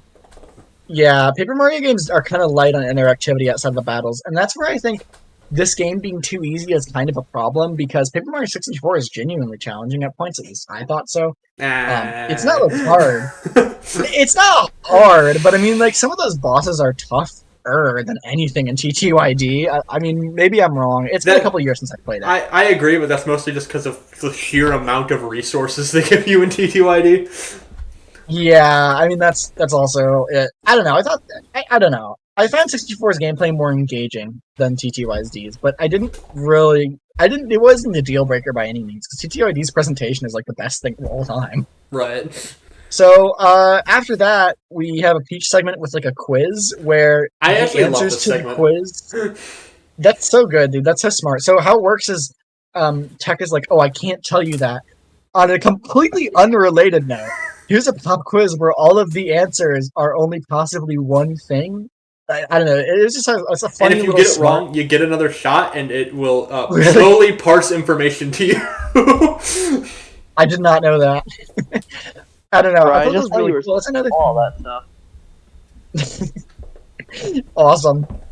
I mean, at that point, you probably do know most of it, just from like this game's not very subtle. Yeah, the story's not like Shakespeare. There's no twists. No, yeah, for real. I would say the only twist is like the final boss. Which is so if you fucking can cool, but call we'll it get a to twist. it. Yeah. What was I gonna say? This reminds me of like the store earlier. Yeah, no spoilers in this discussion. Don't worry. Yeah, we're still waiting for Hunter to finish the game. He's playing it as quickly as possible right now while we wait for him to get to it for the end of the discussion. We'll do a part 2 to this discussion in January. Yeah, by then he'll have really chapter 6. I really like this part of the game though because it reminds me of the shop where it's taking like mundane basic mechanics and it's turning into something really unique and memorable. Because they already have this quiz thing for other parts of the game, like the Thwomp quiz. So they're just repurposing, and even if it doesn't use the same assets or anything, they're still repurposing like old ideas in like a fresh way. I don't know. It's really creative. I'm super into it. Mm-hmm. And then we have Underwater Bowser. Literally the only thing of note here is the swimming animation, which is iconic. I really like how the idea behind the Bowser one is he's in his clown car and he just breaks down and then the actual level is him swimming all the way back to Rogueport. It's so stupid and pointless. I love it. I like that they all of the Bowser segments were recycled for Super Paper Mario. Yeah, they were, weren't they? Yeah, basically, there's a part where you're underwater fighting a giant blooper as Bowser in Super. It's just Super Paper Mario. I mean, Super was meant to be a GameCube game too. I think, right? I think so. Maybe I'm talking out. I think it was originally developed for the GameCube, but yeah. Anyways, I like that Cammy says she's shaking what her mama gave her. That's pretty iconic. That's a good line. I also like that when we come back, because after every chapter we go back to Frankly, right? Mm-hmm. Yuki like randomly breaks the fourth wall. It's one of the only instances in the game of it, and it's really weird. I don't know, just something random. A few other things now that we're back at Rogueport. So one, I was right. This is where you get Miss Mouse if you go to the Trouble Center after Chapter 4. Unless the soundtrack is out of order. But then also, again, unless the soundtrack is out of order, after this you can go to the Glitz Pit again and fight Prince Mush. Oh, yeah. Which is a very fun but also easy challenge battle. All of the challenge battles except for Bone Tail are pretty easy, honestly. Oh, Bone Tail's harder than the other new guy? If you're good at super guarding, then yes. Okay. So no. So our next destination, I guess, is Keel Hall Key, unless you have anything else. Nope. Okay. So, also, can we talk about how, like, the bar or whatever it is, the tavern, the music is insane in there? Like, jaw on the floor. Just another absolutely standout track. I love for Rogueport how they made it so I think they had this kind of in the original game, but like if you go into a shop, the song it shifts like a different version of the Rogueport theme. If you go to the inn, it shifts. So good. This game's atmosphere is phenomenal. Yeah. I guess, do we want to talk about the reflections on the ground too? Some people didn't like those. I think they're a little overkill, but I do like them. I would rather have them as they are than not have them. I like them because they feel almost unnaturally large. Or not unnaturally large, like unnaturally small. I don't know how to describe it, but it feels like you're not looking at a world, you're looking at a diorama. Sure, yeah, I get that. Like it feels smaller scale, is what I'm saying. Yeah, it's like a screen space reflection, so it's perfectly mirrored. It's not like you're seeing like a different perspective of Mario reflected on the ground. You're seeing a perfect mirror of him. Mm-hmm. It's not like a ray trace reflection or anything. Right. So I get what you're saying. It makes it look more 2D in a way, which I kind of dig. And then also the lighting done by Marza, the people who do the CGI for Sonic. Wow, really that's about it, but it's pretty cool. neat. This game is technically impressive for Switch. Like, okay, I don't know if I can say it's not technically impressive because it runs like shit. But it looks very good. I'll at least say that. Mm-hmm. The presentation's excellent, which we kind of already touched on, but you know. So we go to the bar and we're talking to Flavio. Flavio? I pronounce it Flavio. So just quickly, I imagine it could have reached 60 FPS at certain points, but there were points where it dipped so low that it was like non-negotiable, and they didn't want it dipping that bad. That is I think that was about what Digital Foundry said. They said that like there were definitely points where it could have hit 60, but it was like not as consistent to a point where it would be acceptable. Like the 30 lock is justified. And you would not. So I don't know if you've played Link's Awakening on Switch, but it has what's called the double buffer VSync, which means that unless it's, do you know what that is? No. It doesn't really matter. But okay, so if it's under 60, it will lock the frame rate to 30 FPS. But if at any point it goes to 60 FPS or higher, like it like renders from a certain amount of milliseconds, it'll go up to 60 FPS. And on one hand, you might think, oh, that's good because it's always going to be a locked frame rate at 30 or 60. It's so bad. It's so bad because the game will like go 60 for a few frames and then go 30 and 60, and like some areas will be 60. You go indoors and it's 60. You head right outside at 30, and then a little bit at 60. It's so bad. That's if pretty Thousand funny. Year Door went for like, if Thousand Year Door did that on a like, okay, genuinely that makes Link's Awakening on Switch so fucking bad. So people who don't notice that, I'm so jealous of you because it's actually so bad, but. That's what I'm saying. Like, if TTYD went for 60 and like did it that way, I'm just honestly, I think that was the best case scenario. As like annoying as I found it.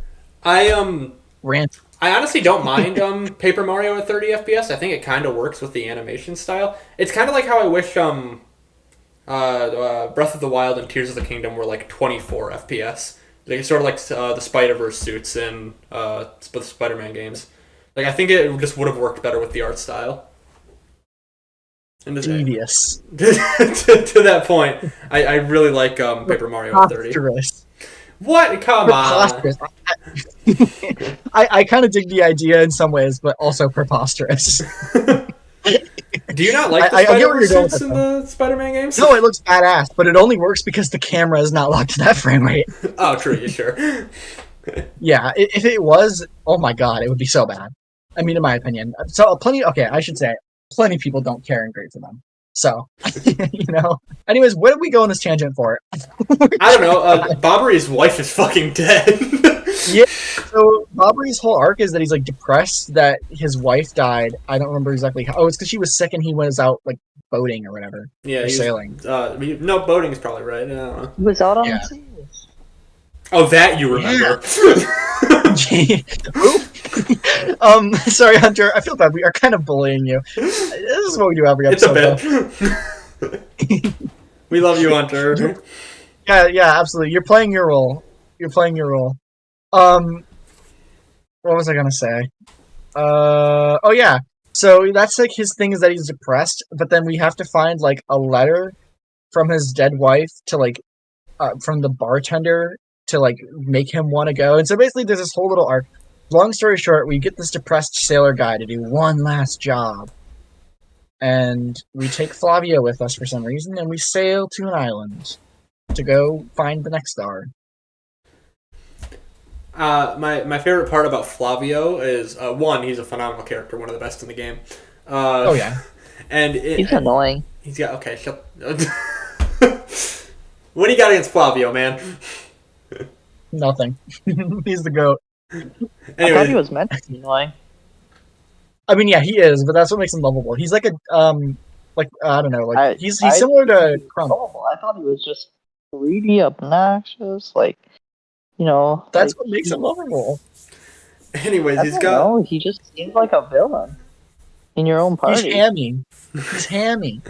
he's got two songs in the OST. One is Flavio Gutsy Seafarer, which is like a super brave like captain's theme. Yeah. And one is when everything goes to shit, and it's called Flavio Cowardly Seafarer, and it's the entire song just played through a kazoo.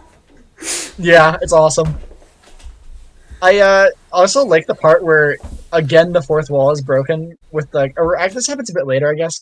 You have the X not spy where he's like, nobody Mario doesn't know who I am, so don't tell him. That's such a good stupid. bit. It's funny as hell, but it's just like random. It does not fit tonally with most of. I mean, I just talked about how we break the fourth wall, so I guess it's not that out of character. So now we get attacked by pirate ghosts while we're sailing, and we end up like stuck on this key, and everybody's missing. So like the first like third or I guess half of this chapter is kind of just spent exploring the island, and honestly, I didn't love this part. I thought it was a little like similarly backtracky, where it's kind of just like a straight line, and we're going back and forth and back, and I like wasn't really into it, to be honest. Yeah, it's fine. I think you know those channels that are like how many days did Spider-Man 2 take to play out? How many days Yeah. did Super Mario Odyssey? I love the idea that Mario in this game is just like on an island for like a month. He's just stranded. I know. It's awesome. Yeah, because they like built shelters and stuff, right? So how long were they there? They were at sea for like a week at least. I don't know. I like that Flavio Reds on Mario when you use Yoshi as well, by the way. That's incredible. So good. It's all of the little details in this game. The like story itself and actual areas aren't that like amazing, but just the little things as you go through. I said one negative thing, and Hunter knew what to say. I will actually say, the part where you put in Flavio's little red crystal skull thing, into the thing, and it like you have to solve his riddle, right? I have like 3 times red stash, whatever, right? Oh, bro, I dead ass found that confusing. What's crazy is that it's super obvious what it's saying, but I didn't understand the lands on his end meant ground pound, and so I got stuck there for a while and had to Google it. And the thing is, I kept on having to fight those freaking wisps every time I was getting it wrong. Or fuzzies or whatever. Forever. Literal. Yeah, I'm glad that actually got on my issue. nerves. Okay, but like, there's no constant reminder of all these abilities you get throughout the game. So whenever you're expected to like, oh hey, remember the ground pound that hasn't been necessary for like 4 hours of gameplay? Like, I hope you remember. Like, you know, that's kind of like it was like I don't remember that I was even in the game. I deadass forgot. It's because you didn't use it in battle. You can use it. Not. You can use it to start battles. I did. Well, I didn't use. That's true. I didn't use it to start battles. But whatever. That's fair. I guess if you forget the First ground pound part, exists, that makes sense. But once you get into like the cavernous part, and you're like using the boat to kind of get through these little rivers, I thought that was really cool. I really enjoyed that part. Mm-hmm. Yeah, the entire inside of the cavern is kind of atmosphere over anything. It's just one big puzzle. It's like a Zelda temple, basically. But there's nothing else really interesting going on until you get to Cortez. Or I guess until you get to like how you... the castaways. There's a bunch of toads, and they get all excited when you're flying by in the paper airplane that's early here in the boat, and they just get pissed as soon as you go right past them. That's like another great bit. Mm-hmm. Oh, I do want to say all the writing in this game. It's a little controversial that they included a paper airplane in this game. This game did come out 3 years after 9/11. So okay, I do think they should have removed that for the remake, but personal preference. Well, still a sore spot. It's fine. This is Nintendo Stellar Braid. They're trying to be edgy. Was Stellar Braid good? I didn't play it. I think it's considered decent. I'm gonna play it eventually once it goes in like PS Plus in the 3 years, where it's like $15 for Black Friday. We'll do an episode on it. Oh joy! You're not doing an episode on it. It's not worth the comment section. I say that, but we only ever get like one comment. So up until Cortez, I don't think there's anything particularly interesting. Yeah, no. You kind of just escape the cave, and then you get Flavio to come to Cortez, help him convince to use the ship. Oh, again, I guess there's the Cortez fight. The Cortez fight's kind of cool. I think the Cortez it's really easy though. Yeah. Like the way after you kill him, he comes back with like a different form. Like I said, the music is phenomenal. Yeah. I love the way he like animates too. It's just like I don't know. I love the look of this boss fight. Like it takes up like the whole screen, and it just looks cool. Mhm. I mean, that's all I need. Good music, really cool visuals, and like I don't know. It's awesome. I love this boss fight. Even if mechanically I did absolutely nothing different compared to normal, I thought this boss fight was really really cool. It's like super cool that he has a move where there's like 4 floating swords and they all have their own health bar. And then you remember you have Vivian, and you can just kind of snap your fingers and they're all dead. Yeah. I like how he eats half the audience to heal as well. Yeah, that happens a lot in this game. Yeah, it does. But it's still cool every time it happens. Mm-hmm. And like this is not like Hooktail also. Like this time they actually die. They're dead. Yeah. I don't think they come back.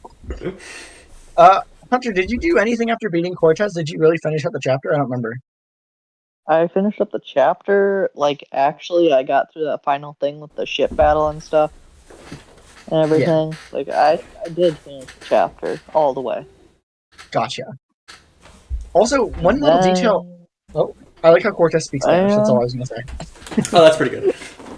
Yeah, and I love that it's all communicated through text. Yeah. That's all I'm saying. I actually like... Alright, this is like my...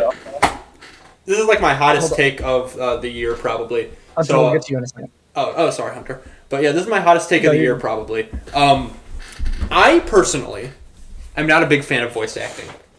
Because, listen, for videos, I don't like voice acting characters or anything like that. But in my head, I can do a better voice for a character than any other voice actor. So I honestly prefer the 1,000-Year Door style, where it just kind of communicates what a character should sound like, and I can do the rest in my head. I way prefer voice acting. But valid take. I don't think it would be as good for this game, though. I don't really want to hear all these characters talk. Right. Because, like, I think it works. It's like charming. It's like Banjo-Kazooie, right? Mm. But I do prefer for, like, JRPGs. Like, Xenoblade 3 is, like, amazing in that regard, because, like, almost all, like, the incidental little side quest dialogues and stuff are all voiced. And, like, that's, like, a treat. I love that. But I think it works really well for this game to do the banjo method, which, again, was not in the original game, even, so... Like, I honestly do prefer, it depends on the type of game. Like, you brought up JRPGs. Like, if I'm playing Xenoblade, I would honestly rather read the character's dialogue than hear voice acting for it. Oh, you and many people. But people don't like the voice acting. For a cinematic game, like Spider-Man or God of War, like, yeah, I get voice acting. It's basically a movie. It's okay, like, yeah. But that's fair. But for, like, gameplay-driven games, like a Mario game or anything like that, I'd rather, like, read the dialogue. Okay, that I can understand. I mean, I just don't really need my Nintendo characters to talk. That's fine. Although, like Metroid Prime 3 is fine, but even then it's kind of weird. I finished it a couple weeks ago, and it would be a great discussion piece. That's all I can say. There's so much wrong with that game, but it's still good. It's kind of like Paper Mario in that regard, like all of them. But Hunter, what were you gonna say? It was about Cortez or your impending not completion. Yeah, that's where I ended, and it was my favorite chapter, and that wasn't enough to keep me going. Well, at least you had a favorite. That's something. He really wanted to go back and replay Sticker Star, so he just couldn't keep playing this game. That's true. Yeah, you wanted to get a head start on our 1-year anniversary Sticker Star video. I called this game Sticker Star more than I called it TTYD. Can confirm. Well, lucky for you, you will get to revisit Sticker Star next episode, because I do plan on putting it on the wheel. Yeah. Spoiler alert. Spoilers. What do you mean, buy a paper spoiler alert? What the hell do you mean? Anyways, after you get Flavio to convince Cortez to let you use their ship... It's talking over. Then you go fight Lord Crump, using Cortez's ship, the Black Pearl, and you get into a battle against Lord Crump, and the battle theme is fairly different. It's not the Black Pearl; it's a Black Skull. That's kind of hardcore, right? Huh? There's like some like metal music in here, right? Yeah. It's like good. It's gotten to such a weird point with Paper Mario, because before the Origami King, I would honestly describe the Paper Mario OST as like sort of the same bubbly as like normal Mario games. Yeah. I think electronic, if anything. Yeah, I think the newer Paper Mario games have made me classify Paper Mario as like electronic punk metal. It's like a big band almost. That's what I love it. Well, TTYT remake at least has some. Well, okay, I'm getting ahead of myself. Chapter 5, man. Well, God damn, I love Chapter 5 so much. You mean 6? But, isn't 6 the train one? Oh wait, am I thinking of? Oh yeah, you know what I meant. Damn it, Chapter 5 is fine. I meant 6. It's fine though. No, I like 5 too. Not enough to say goddamn though. Sorry, yeah, okay. You're right though. I missed one. So Paper Mario's genre is big band electronic punk metal. There you go. But otherwise, I think after the little ship fight, though, there's not much more to this one. It's still nice. It's a fun. It's good. You get another I didn't die. you get another good reunion leitmotif. Yep, and then you do a fun Peach segment. All right, may I talk about the Peach segment? Yeah. Be my guest. This is the invisibility potion one, right? Yeah, it is. Yeah, that's the reason I was hyping it up. All right, so Tech tells you need to get into Grotus's lab. Did we even bring up Grotus? It's unimportant. He's the leader of the space Nazis. It doesn't matter. He basically isn't in the game. It's really strange. Yeah. So you need to get into his office and get a note from him and figure out what's going on. It's a floppy disk actually. So, but there's guards guarding it, so you need to be invisible. What it is actually. So you need to sneak past the guards that are constantly guarding the door. So you need an invisibility potion. And so you cook an invisibility potion. You better have a timer on your phone so you can actually time 30 seconds. You worthless piece of trash, or you can't do it. And after you turn invisible, oh no, everything for Peach turned invisible, but her clothes. So she has to get naked. And in the remake, they added the sound of her bare feet hitting the ground. That wasn't in the original. I thought that was original. wild that they added that. Like, I thought that was crazy, but I was like, okay, that's a holdover from the GameCube era. They added that. It's a big day for foot fetish enjoyers. That's brah. Like, okay, bro, it just reminds me of that Metal Gear Solid meme. Do you know the one? Yeah. My hair is going crazy right now. But, you know the one. Between Hooktail and Peach, Thousand Year Door fans are starting to seem like they have a type. This game's freaky for real. Freakiest Mario game alert. And everyone's down bad for Mario too? Okay, I just want to throw out, because it needs to be mentioned, the data disk gets plugged into straight up a Famicom disk system. Mm-hmm. And like, they do this in the least... What I is so funny about this is just a Japanese joke. Because like, what fucking American in like 2003 or whatever it was 4 understood what a Famicom disk system was? No one. Thank you. And got every part of this joke. Like, it plays like the entire Famicom disk system boot sequence. Yeah. Like, we go through like the whole thing. Does anyone know what that is in 2004 in America? No. Like, what is that joke? What is that joke? You would think in the localization they would replace it with like an NES boot up or something like that. Just use the GBA thing again. They didn't even get that right the first time. But nope. I don't know. It's kind of fun. This game is quirky like that. Also, I don't know, did the Dock of Road Part get a custom theme after the ship comes back? I think it's the case, right? After the Black Skull is there, it gets a new theme. That's neat. That is I also neat. like how Luigi's... I have been coming back to do all of Luigi's new segments, but I really like this one specifically because he talks about being in like a drama as Grass, and he's like become famous for playing Grass. I don't know, it's awesome. Yeah. It's so good. Like, so random. All right. Do you want to talk about arguably one of the best chapters in the game? 6? Or no? All right. Actually, should we do the thingy? The bonus game? Yeah. Okay. Let's talk about the bonus game. I couldn't remember what it was called. So, Hunter, this was your pick, wasn't it? The bonus game, Kid Dracula. Or the Game Boy. For the Game Boy, yeah, specifically the Game Boy one. I struggled immensely. I did not beat the game. Did you beat the game? Me? Hunter. Oh, Hunter. No. Adam, did you beat the game? No. How far did I you beat get? the NES and the Game Boy versions, so I guess I'll be carrying this. Not very, by the way. Okay. I didn't get very far either. Why did you pick this game? This is no North and South 2. Well, it's meant to be a hidden gem. That's what's weird. This is meant to be like one of the best Game Boy games. Once again, I watched the entire game on YouTube. I did. I don't get it. Oh, there's some bullshit. Yeah. So, I guess we'll start with the Game Boy version, because at least we can all relate to that. But it's actually the sequel. So, let me give you some history here. So, this is like borderline not even a spin-off of Castlevania. It's more like a parody, because I don't think it's canon. You play as the antagonist as a little kid. And one thing I really like is that, like, even like the music for like level 1 is a remix of like the final area from Castlevania 1, I think it is.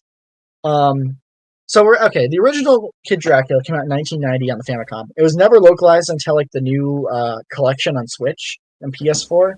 But the Game Boy, which isn't even like a sequel, it's more like a reimagining, because it has like most of the same levels and bosses and music. Came out in 1993, and it was localized. And if you guys were paying attention to the dialogue, they talk about it like it's a sequel. It's really weird. Like, they keep talking about how Garrett Garamoth is back and how Kid Dracula is back, but he was never here. Like, it's really strange. And the games play completely identically, by the way. Oh, okay. Yeah, I guess in terms of my personal experience with Castlevania, I've played most of the first one and like a tiny bit of Symphony of the Night, so I don't know shit about Castlevania. I just like all the music. And I've heard that Kid Dracula is supposed to be really good, and also he is in Smash Ultimate as a shadow when the lightning happens on the Dracula stage. Huh. Adam, Did what you know beat about the Castlevania? game? Both versions. Okay. Yeah. I think Castlevania is not good. I don't like I would agree, yeah. Metroidvanias, and I play Metroid begrudgingly because I have a Switch.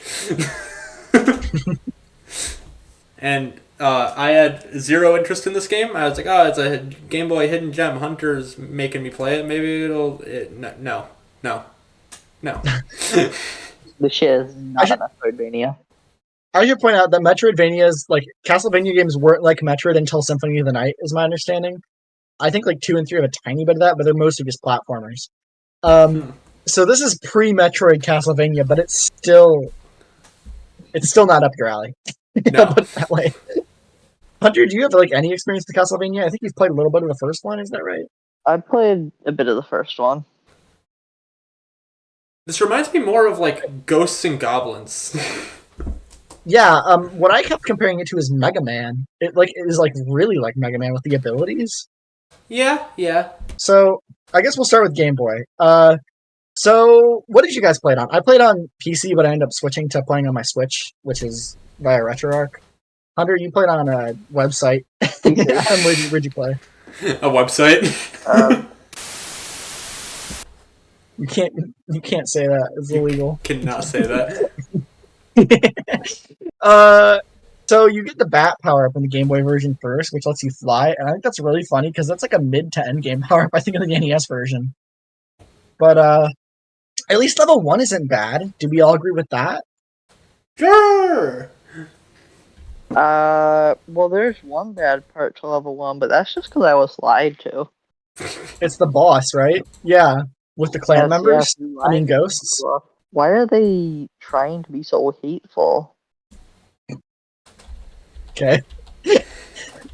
I mean, it is weird that there's like 3 phases to the first boss, and there's not even 3 phases to the final boss. Well, the thing is, the third phase of the first boss, I was lied to. What were you lied to about? I was lied to about the third phase. I was told, don't worry about it. You don't even have to shoot at it. Like, just don't shoot at it. And I was told, just don't shoot at it. So it seemed like that was the only criteria. Like, that ghost came running out. I borderline thought this was like a cutscene. It ran right into me, and I died. Skill issue. Why would you? I say, you don't need to shoot the boss. No. Hold on. I said you don't. Okay, me and Hunter played this game at the exact same time, by the way, over a Discord call. There's no way. I said you don't need to hit the third phase, the final boss. He'll just run off screen. And your reaction to that was to stand still and let him run into you. Actual skill issue. Adam, do you remember anything about level 1? Because I'm getting the vibe that you didn't. Listen, man. No. Okay, cool. Did you beat Level level 1? I beat level 1, yes. Did you Let's beat level 2? No.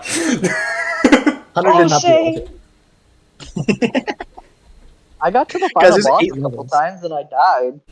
Every time. Final boss. That game is Final boss is of level hard. 2, clarifying. Oh, also, I was really bad with like the tanky, slow movement systems. Like, I had a really hard time jumping over like stuff. Like when you had to jump over those bosses as they were running at you, like I Yeah. had a really hard time timing my jumps, and I'd often just jump on them or jump into them. So I'd be Yeah. losing bosses health are the like worst. left and right. The bosses are definitely And the then worst it's part like, of this game. you die at a boss, you have to restart the entire level. Well, if you're Like, out of lives. there are no lives cheats that you can do. Like, Yeah, I no wish Konami there code. was like I could have put in a code and just got like 99 lives or some shit. If you Like, do the that would've Konami made code, it, it like, actually makes fun of terrible. you. That's pretty funny. Like, I think it says, like, that won't work here or something. Like, or nice try. So, level 1 is just, like, a castle, and then there's 3 ghosts. They're not even ghosts, though. I think they're, like, dudes in white sheets. It's kind of Dupless. And then level 2... yeah, it's dupless. Level 2 is Super Mario Bros. 2, because it's just a bunch of falling logs on waterfalls. But the boss is utterly bizarre. Bruh, I It's love fucking myself Jason. from Friday the 13th. Why? I think it's Ninja Gaiden 3 on the Genesis or something, where like there's like Spider-Man and Batman and like a bunch of like random pop culture characters in there. What is the Japanese obsession with just like illegally using random pop culture references? Jason has a And gun very in this difficult game. Yeah, he's got a shotgun and an axe. It's awesome. But Man, I the should boss play isn't more of that this bad. game. Skill issue. Yeah, well, it doesn't get better. So I guess from here I'll take it. Level 3. Level 3 is impossibly hard. If you struggled on level 2, you would have never finished this game. Alright, awesome. Level 3 is a roller coaster in the clouds with lightning bolts, birds, turtles, UFOs, and a big chicken. And you literally cannot see anything coming in time to dodge it, so you just have to memorize the entire roller coaster, which is an auto-scroller. You have very limited lives and checkpoints. At least the boss is easy, though. The boss is like a big chicken. But that level's cancer. That's definitely the one I died the most on. Level 4 is like a pirate ship, like Super Mario Bros. 3 style. And the level itself is really easy. You get like an upside down ability, which in the NES version is called up, up, down, down, which is kind of cool. It's a Konami code reference, guys. It's Konami. What a good reference. And then you fight a witch with the side. I know, it's great. That level's not so bad. Level 5, level 5's also not that bad. Oh, wait, no, I take it back. Level 5's cancer. I mixed it up.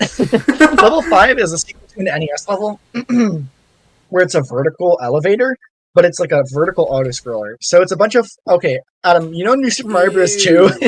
I see it. You know New Super Mario Bros. 2? The final boss. You know what I'm talking about. Yeah. It's like that, but really fast, and if you make any mistakes, you start the whole thing over, and it's like way too long. And there's a bunch of enemies. It is like it's like really hard. The NES version's actually much harder, though. It sucks. And then there's also a level after that, like a boss fight and shit. So that sucks. And then level 6 is a fiery lava castle, and it's bizarrely easy. And the final boss is this like big lion fire guy, which we'll come back to. And then level 8 is like the previous elevator one, but reversed. So it's going down and also to the right. So it's I can't explain to you. You might have to like. I see it. YouTube video, but oh my fucking god!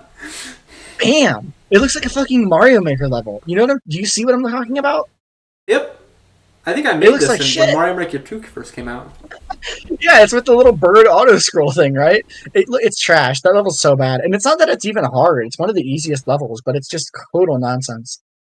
And then there's a fucking vertical elevator shaft that like pulls you upwards. Okay, that is the worst part of the entire Game Boy game. In fact, I think it's the worst part between the two versions because that's completely unreactable. Like completely unreactable.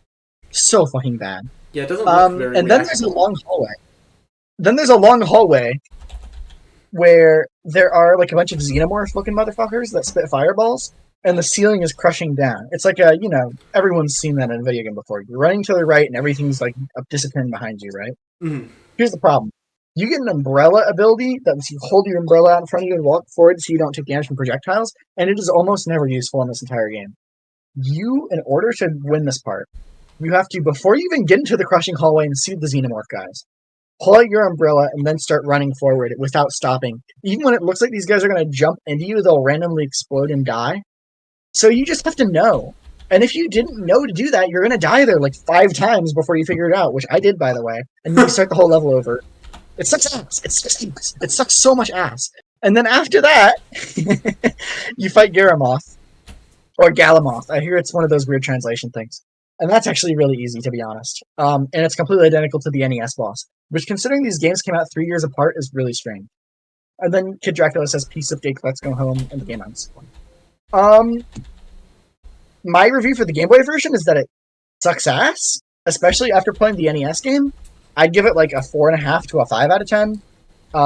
It's really impressive visually, and it's got solid music, and it's got good gimmicks.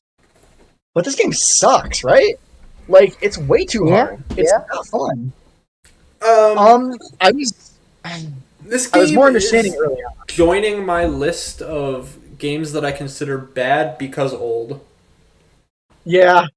I mean, I didn't hate it, but I didn't like it.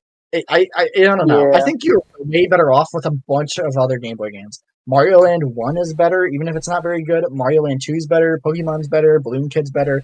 Link's Awakening is better. Wario Land's better. I mean, this shouldn't even be in the top 15 Game Boy games. So, the fact that it's considered like a cult classic, I'm not hearing. Personally, I'm not hearing.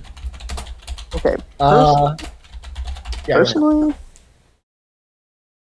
I added 2 games that are bad because old. This past month. Okay, not really, but I get you. closer than I think. That's the ice. I figured it out. I see why you guys were confused, why you thought this was a cult classic, but it's not. Do you know who said it was a cult classic? Who's Polygon. Oh, okay. Polygon. No That'll do shit, it. they were wrong. Are they still around? Looks like it. Famicom version. So this only came out in Japan, Not really, and it was though. localized for the Switch collection, right? Okay, this is weird. So the best level in the NES version was cut from the Game Boy version, and it's really weird. It's a by a bunch of Jason clones in the New York City subway. This game's awesome. Like, high key, it's so much better than the Game Boy version. It's insane. And then after you get off the freaking subway, and the options I think are USA, France, and for some fucking reason, Ape City again. The answer is France, because that's where the Statue of Liberty came from. And then this one's wild. It says, which of these just a lot of me talking about Kid Dracula with nothing to show? But hear me out here, okay? The final level of Kid Dracula. The final level of Kid Dracula on the Famicom. So, yeah, I mean, I don't really have much else to say about the NES version compared to the Game Boy version, just that it's slightly better in every way, and if you play the Game Boy version, you're going to have a bad time. I give the NES versions like a 6 out of 10 at most. Maybe like a 5, 5.5. That's it. I feel like that was an entire fever dream, that entire explanation. Yeah. No, like, it's not real. This game's not real. I'll see what I can do with that in editing. Okay. That my entire time playing this game, combined with that explanation, makes me really see the cultural significance of this game. 2.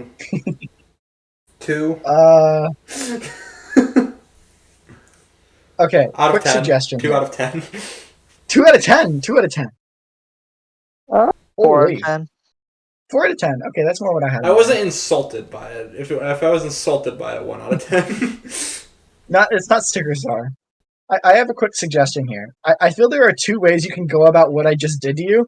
You can either edit it trying to make what I said cohesive, but I think the more fun thing to do would just be cut up what I said into like a million pieces to make it sound even more incoherent. Like, just fade me talking into other parts of me talking. You know what I'm talking about? I'm so happy you said that. That's exactly what I'm going to do, because for the entire time I was purposefully sitting there looking as distressed as possible. I immersed myself in the Kid Dracula experience for this, but it is just I have a headache after that, actually. Like, Hunter, it's like there's too much. I can't believe you were fooled by Polygon into picking this game. Well, the thing is, I've heard other people talk about it. Like, I ain't listening to Polygon lists all the time. I like just everyone talks about it. Like, this game is the shit. Yeah, I've heard it before. I've personally heard that Kid Dracula is the shit. I've never even heard of Kid Dracula until now. Your ass needs to play Smash Ultimate, bro. He has a spirit. Bro, I didn't even find him in Smash, and if I did, I just ignored him. Actually, I kind of want to go back and see what his spirit moveset is like. How did they adapt this batshit insane video game into a Smash battle? Kid Dracula can be found on the spirit board. I probably haven't found him then. That was a grab character. Oh, it increases your jump height. Wow. Weak. What, because it's a platformer? What is that? Okay, give me a minute, because I have to get where we were in my TA2ID notes, and it's going to take a minute. Okay, I found it. I feel sick. Actually, do you mind if I get a glass of water? Because I'm not going to lie, I'm kind of sick right now, and I feel my voice going. Okay, let's take a short break. We've been recording for 3 hours. I'm going to stop recording. All right, that, I think, almost killed me. So, hey, Wes, now that you're done explaining all that, why don't you explain the XS Express to us? Yeah, because my voice wasn't gone already. Yeah. So, Chapter 6 is definitely my favorite, because it's all about atmosphere, and it's a little more open-ended than all the other. But it's like condensed. It's condensed and open-ended. I'm super into it. So, we are on a train to go to Poshley Heights. Did I get it right that time? Mm-hmm. Okay. And it goes, we're gonna find the star there or something. I don't remember. Where? I'm adding that to the Who counter. Okay, we'll take it. So you go on this train, and you wake up in room 5, and there's a note. It's really strange. So the funny thing is I actually accidentally skipped the note. So I didn't have context. I just kind of inferred what happened. But there's a note you get that's threatening that, like, in like 3 days, the train is going to end in, like, sticky, yummy doom. Dude, that's... Which is really weird. That's hentai. I mean, it's weird. Why is 90% of this game a hentai plot? And then from there, you just kind of wander around the train without a very, very clear objective, trying to solve what it's all about. And so you kind of can just go explore all the different rooms in whatever order you want and learn about people. But where you really need to go next is room 6, and you find Pennington, the detective penguin, trying to solve murder mysteries. The GOAT! It's awesome because the best part of Paper Mario 64 is the penguin murder mystery. For anyone who's played that game, it's like obviously the best part. Like, it's just like if you play Paper Mario 64, like 90% of people, I feel like, I don't know this for a fact, but I feel like most people would agree that's the best part of that game. But is it as good as the Snowy Mansion level in Sticker Star? Yeah, it is. It's as good as that? Dang. Yes, it is. That's high praise. That shit was terrible. Adam, you've played 64, right? Or no? Yeah. Okay, I thought so. I just checking. Okay, okay. I just wanted to make the obligatory Sticker Star joke. Oh, okay. For a second, I thought I lost it. So the first thing that happens is that the chef, who is like a cheap, who kind of looks like sushi, not to be racist or anything, but okay, you say that. Like, his name is Chef Shimi, like sushimi. Okay, yeah, right. So they like are basically the same guy. I mean, all of them are the same. He's one of the good ones. So the case he loses a pot of stew, and Pennington calls it the case of the pot of supper stew that vanished suddenly and mysteriously. So we're off to a great start with the campy nonsense detective bullshit. But what's so funny about this one is that you think it's going to be like this big mystery, and it quite literally is as simple as you go to the fat toad's room, and he took it. He took it and he ate it. It's literally that simple. I love it. So like the joke is that it's going to be like this big grand mystery, and it's just the most obvious option immediately. I love it. So here we learn, I think the train conductor tells you, I know I'm just talking over all this, sorry, if you ever want to jump in, just jump in. No, it's fine. But, you're killing it. The conductor, cool, that there's going to be a 3-day trip, and on the second day we're going to have a stop. So already I love this, because it almost feels like a road trip. Like, It's like we know what's going to happen in advance, so you just kind of got to spend the time. And it almost has like a day-night cycle to it. Like it's obviously not scripted, right? Yeah. But it's like first it's daytime, and then it's evening, and then it's night, and you have to do certain things on each segment. But it doesn't feel like you're being railroaded. It feels like you're wandering and finding your next objective. I'm really into it, actually. But And Bonafide, so this level technically has some of the worst backtracking in the game because you're walking from one end of the car to the other. but it doesn't feel like unnecessary backtracking because it feels like proper exploration instead of being railroaded from A to B over and over again, even though we're literally on a railroad and it's the most linear path possible. But it is kind of annoying at times, I'm not gonna lie. But you've got Zip Toad, who's like the celebrity with like shades and shit. And then there's Toodles the Toad, who I think is like the posh kind of Toodles the Toad? yes. She's like this like fancy lady in like a dress. And then Room 4 at first is empty. Room 7 has this like business rat guy, and then Room 8 has a family of bob-ombs. Business rat and, like, sounds wait. like a Germa bit. It does. One of my favorite parts of this is that Pennington thinks he's hot shit, but he's like completely wrong all of the time.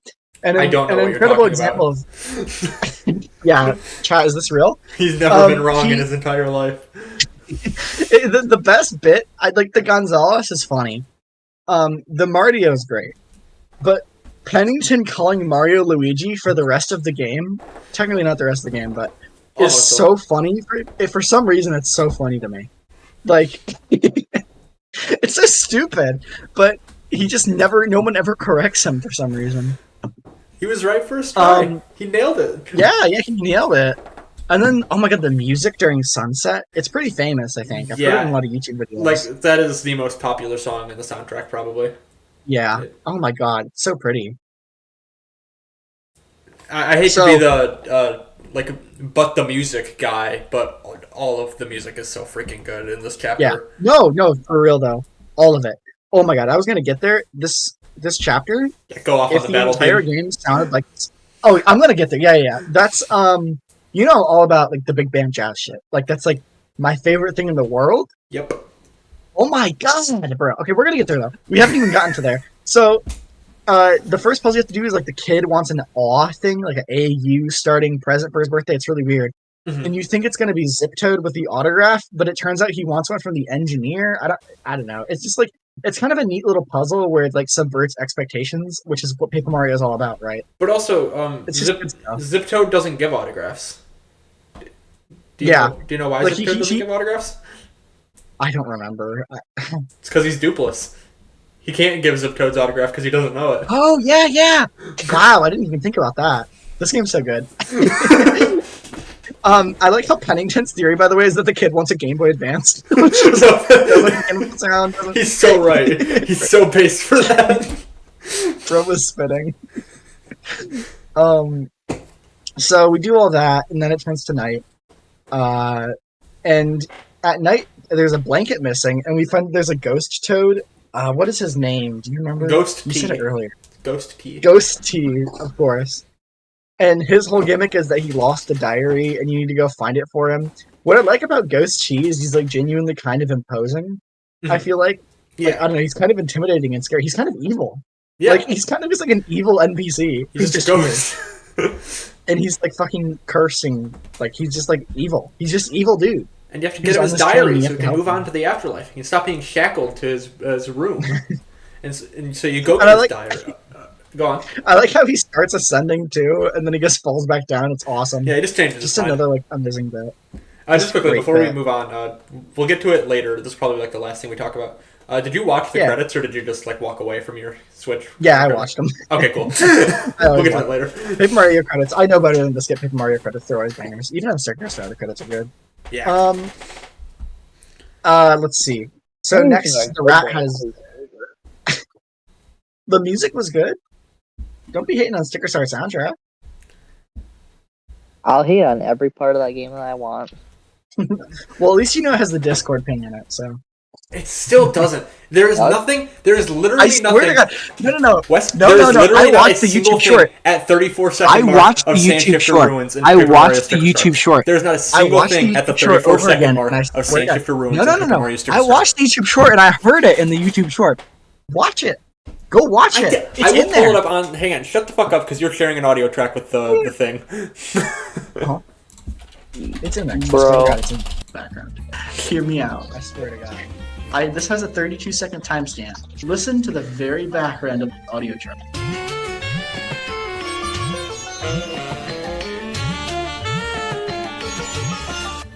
And I don't hear it. I'm gonna be real with you, Chief. I got no clue what you're still talking out of your ass. There's nothing there.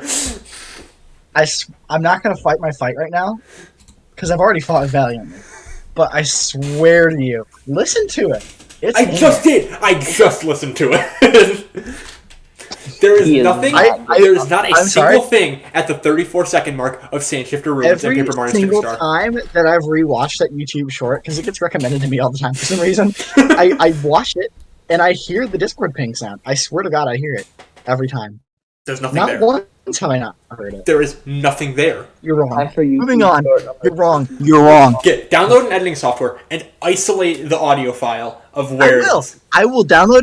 Okay. And then, at 2:41 p.m., Wes sent me video evidence of the Discord ping.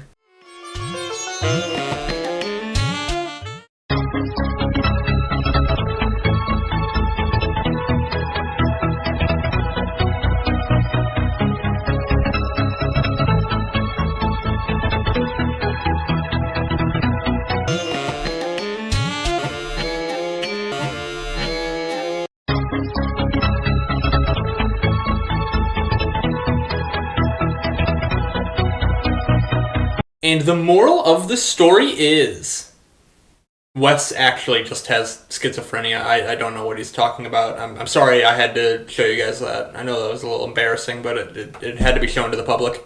Sand Shifter Ruins is where you draw the line on Thousand Year Door. For real. Bro, Adam, It always comes back to Super Smooth. What was that, Hunter? I said you're gonna kill him. Bro, I'm about to pass out.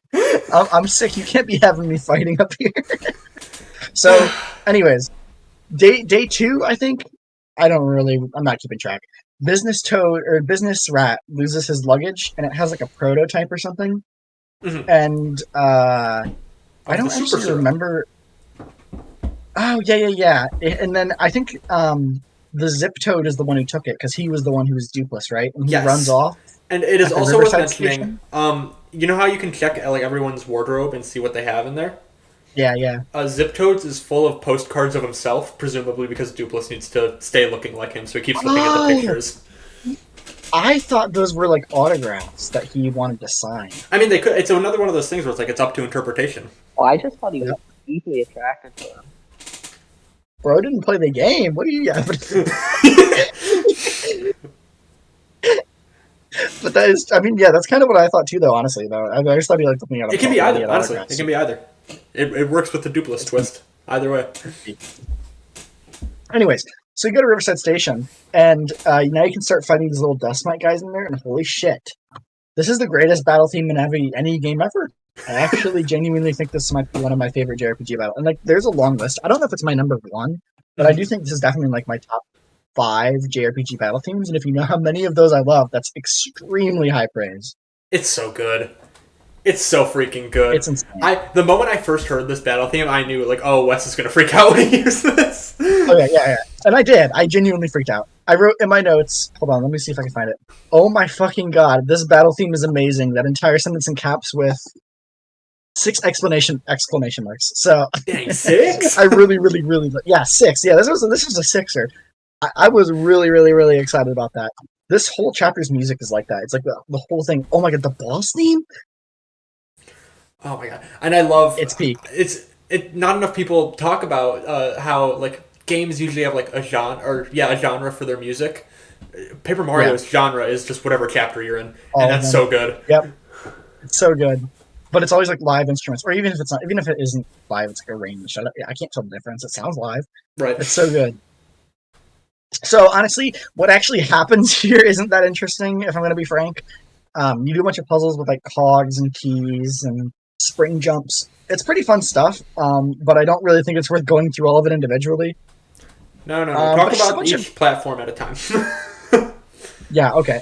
But long story short, it's just a fun little puzzly platformy kind of segment. And it's kind of the kind of stuff in this game I really enjoy. You know, just moving around, solving little puzzles, doing some fights now and then. I think this is kind of the game at its peak.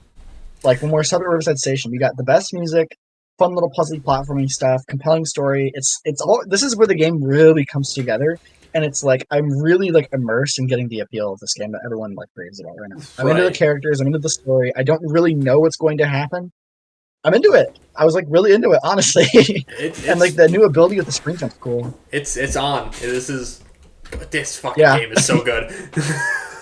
This is honestly the rest of the game I really enjoyed, but this chapter I feel like specifically from like minute 1 to the very end of it, I just was like locked in. You know, And we I'm didn't even super talk into about how, in order to get the train tickets, the Don is sick because he misses his daughter. So you have to go it. Yeah, find her. yeah. Dude. Just more lore. Dude. How is this game So at like an once 80 you on get out of the Metacritic? station, yeah, it's wild. Once you get out of the station, you fight a little bit of these like little smoggy smoke guys. I don't know what they're called. Right? Smorgs. But at first, they don't appear to be much of an issue. So you go to bed for the night, right? Mhm. But when the day ends and you wake up, nobody is in the train. The train is completely empty and completely silent. It's And so like eerie. the shop toad in the shop is like dead. Like he's like laying dead on He's like just on the side actually of the street. dead. Yeah, it's fucking awesome. And like it's like kind of like spooky. It's like what happened? And Did what you go it talk to was the, is you go into the back. Did you talk to the guy in the back Mhm. first or the guy in the front first? Back, I think. Because I don't remember. I was just curious because like if you go to the guy in the back, it's like I think everything's fine. I guess go check the front. Oh yeah, I think I did see that actually. Anyways, so you go in the back and like everybody's being swarmed by these like smoke smorg monsters, and like they covered like the entire train in these guys, and like all wrap all around it with like tentacles and shit. It's so cool, and like everyone gets absorbed into the smoke monster. It's like dramatic and cool, and the set piece, man. You're on the top of a moving train. The boss fight itself is really easy, but the music's amazing. The boss fight's not impressive gameplay wise, but like just like what's his name, the pirate guy, right? Cortez. It's the same thing where like visually, yeah, it takes up the whole screen. It's very cinematic. The music's hidden, and like even if the gameplay's nothing, in fact, actually, I think this boss is extremely similar to that one because there's like multiple parts you got to hit. Mhm. The whole thing just comes together so well. It feels like such a well-made video game, I guess. You This know? feels like it should be the end of the chapter. Yeah, it is kind of weird that it isn't, to be honest, because I don't think the back half's as strong. But once you get to Poshly Heights, oh my god, the music for one, like unbelievable. Yeah. But I can take I don't it if know. you want. yeah, sure. So once you get to Poshley Heights, you got to go to the Sanctum because obviously a jewel. You're looking for a jewel. It's got to be in the museum. So you go in and it's locked. So you're screwed. And then the absolute goat Pennington turns out he owns the museum. Thank you, Pennington. Just My go. bless up. So he lets you into the museum, and you bump into the three shadows who are stealing the. Oh, I guess it's technically two shadows, but now they have Dupless on their team, so Yeah. that's pretty quirky. They steal the fake crystal star, and then the real one is like in a painting, Mario 64 style. Yeah. And like when you go inside, the entire environment's all like painted. It's like the Dark Souls area. Yeah. I like how Pennington acts like he's like, oh yeah, there's another one. He didn't steal the real one, but then he doesn't actually have any clue. So he just fakes knowing where it is or whatever, and lets Mario find out. Right. It's just, yeah, I love it. Pennington is simultaneously like the goat of the story and so smart because they saved everyone by not like putting out a fake crystal star, but then also is the dumbest character in the story. Anyway, so you get the real crystal star. This is also where you find a very important badge. It's the L emblem. I thought that was so funny. The placement of that, it's obviously deliberate, right? It's like part of the bit. Yeah. You get to dress as Luigi. Did you get the W emblem? Yes, I did. Did you equip both at the same time? I know what that does. It's so cool. You can be Waluigi. Yeah. And they added a new outfit to Sorry. the remake also, which I'll get to that. Oh, when we really? get to 100%. Oh, I guess we'll find out. But then you get the Anyways, you get the real Crystal Star, and you head back to Rogueport, and that's the end of probably the best chapter in the game. yeah, it's big. I Realistically. love it so much. I love the pacing is fantastic. The story is genuinely like interesting, and I didn't see anything coming. The music is the best part of the end. Like this is just where the music peaks. Full stop. The visuals are beautiful. It's so good. Oh, and It's another it's thing, just phenomenal. another thing this chapter does is something that Origami King does. I don't remember if the original game did this, but the music on the train will sometimes play out of the speakers depending on where you are. Like it won't play, like for you, it'll play through the speakers of the train. And have, Oh like, the yeah, audio yeah, muffle. yeah. And Origami King does that in one area where it's like you're at like an outside barbecue and there's a speaker on a tree playing music, and if you hit it with your hammer, then the music just stops for the rest of the game. Awesome. I wish Good more bit. games had like in-universe music. Yeah, that's sick. I think I could play other games that do that, but I can't think of any. It's not my head. I mean, I guess this game also kind I of guess does that Odyssey. during battles, because like Odyssey I does doubt that. during the stage plays it's probably not silent. Yeah. After this, the Peach segment, I don't remember being very interesting on this one.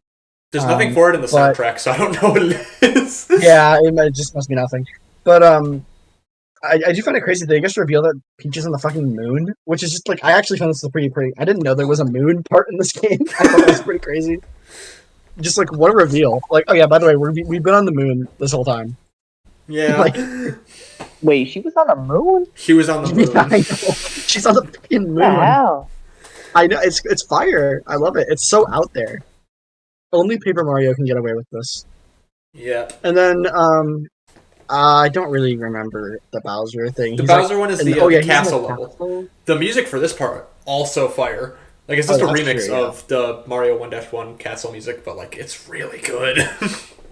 And it's actually like 1-4. Oh, you know what the fuck I meant. I very much do. Adam. It's good. Oh, this is the one where Bowser's going like to the gym and like with Rock Hawk with the And big he star and all murders Rock Hawk instantly. that. Pain. Pain. Yeah. Good line.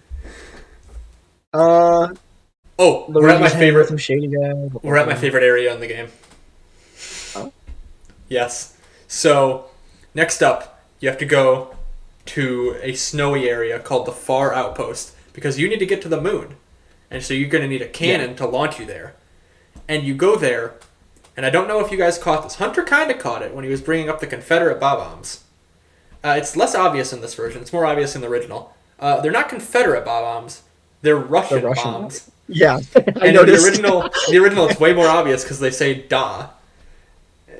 Oh my gosh, that's awesome. I mean, it was still pretty obvious in this version. They still talk like Russians. So if you get out your handy dandy notebook, Russian bombs are hiding cannons.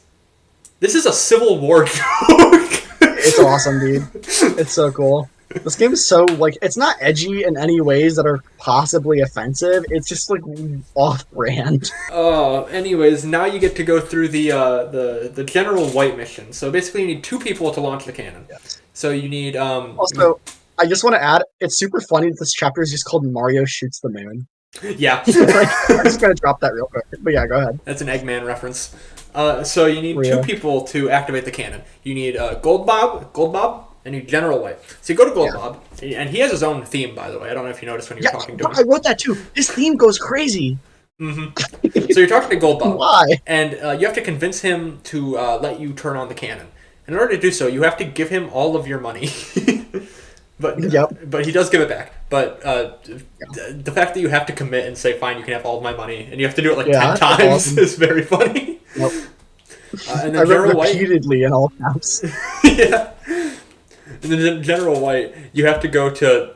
I think it's literally just every area in the game. Yeah, it's every area. It's Petalburg, and then the Glitzville, and then the Puny place, Twilight Town, back in the Outpost. Yeah, it's everywhere. And once you have both of their permission, you can activate the bomb, which is not... I know a lot of people think that the bomb is like the big statue in the middle that they're like talking about, But no, there's Yeah. just a giant missile right outside of Far Outpost. It's great. This part of the game is visually so cool. It also, the frame rate tanks. Yeah. I don't know if you noticed that. No, when the bob-ombs are jumping into the cannon, it lags bad. It's insane that they even let it be that bad, but it's funny, so I'm into it. Yeah, it's one of those situations because it's in a cutscene. It doesn't affect anything. It's just quirky. Yeah. It kind of makes me wish it also lagged when like the dry bones and stuff were dropping down from the ceiling. Yeah, I'm surprised it didn't, honestly. And Yeah. one of my favorite bits is when you have to jump on him 15 times to wake him up, and it says he's sleeping in 15 different ways. That's awesome. I don't remember what they were, but Oh yes, great. I wanted to bring this up earlier. I know one of them is like he's counting sheep or something like that. But I want to bring this up earlier. This is like non-JRPG player tries to draw comparisons where he can. This game's just Undertale. Okay. Sure. I mean, I see it. I mean, it's kind of just like lots of gimmickly one-off jokes, overcommitting to bits. I see it. It's giving a little bit of man plays first JRPG, but I also see it. Yeah. I also actually see the vision, though. You get launched to the moon. And the moon's battle theme is probably one of the worst ones in the game. I didn't do much for it. I think I dislike the Bogley Tree battle theme more, but it's fine. It's EDM. I specifically wrote that the moon was my least favorite, actually, in my notes. But I like Mario's voice being slowed down when you're actually outside on the moon. Yeah, it's another thing that Super Paper Mario kind of just took. Hit him with the yoink and twist. I mean, of course, we're going to talk about the X-Not Fortress music, too, right? Probably, if not, it's one of the most iconic tracks in this game, which for some reason I thought was from Tetris 99. Yeah, we've had this discussion. I don't know before. why. Yep. So basically, he was asking me. He said he knew one song from the game, and it was this one. And he was like, "I think it might also be from Tetris 99." And I was like, "What the fuck are you talking about?" And it took us like 30 minutes to find. I actually am stupid. Well, I literally thought the song was from Tetris 99, and then I saw it in a TTYG clip, and I'm like, wait, that's from Tetris. That's not from Mario. But this is the one track also where I'm not totally confident that I like the new version better. I get it. Yeah, I agree. Yeah, I don't know if it's worse, but I don't know if it's better. Also, I like that the one room is so retro.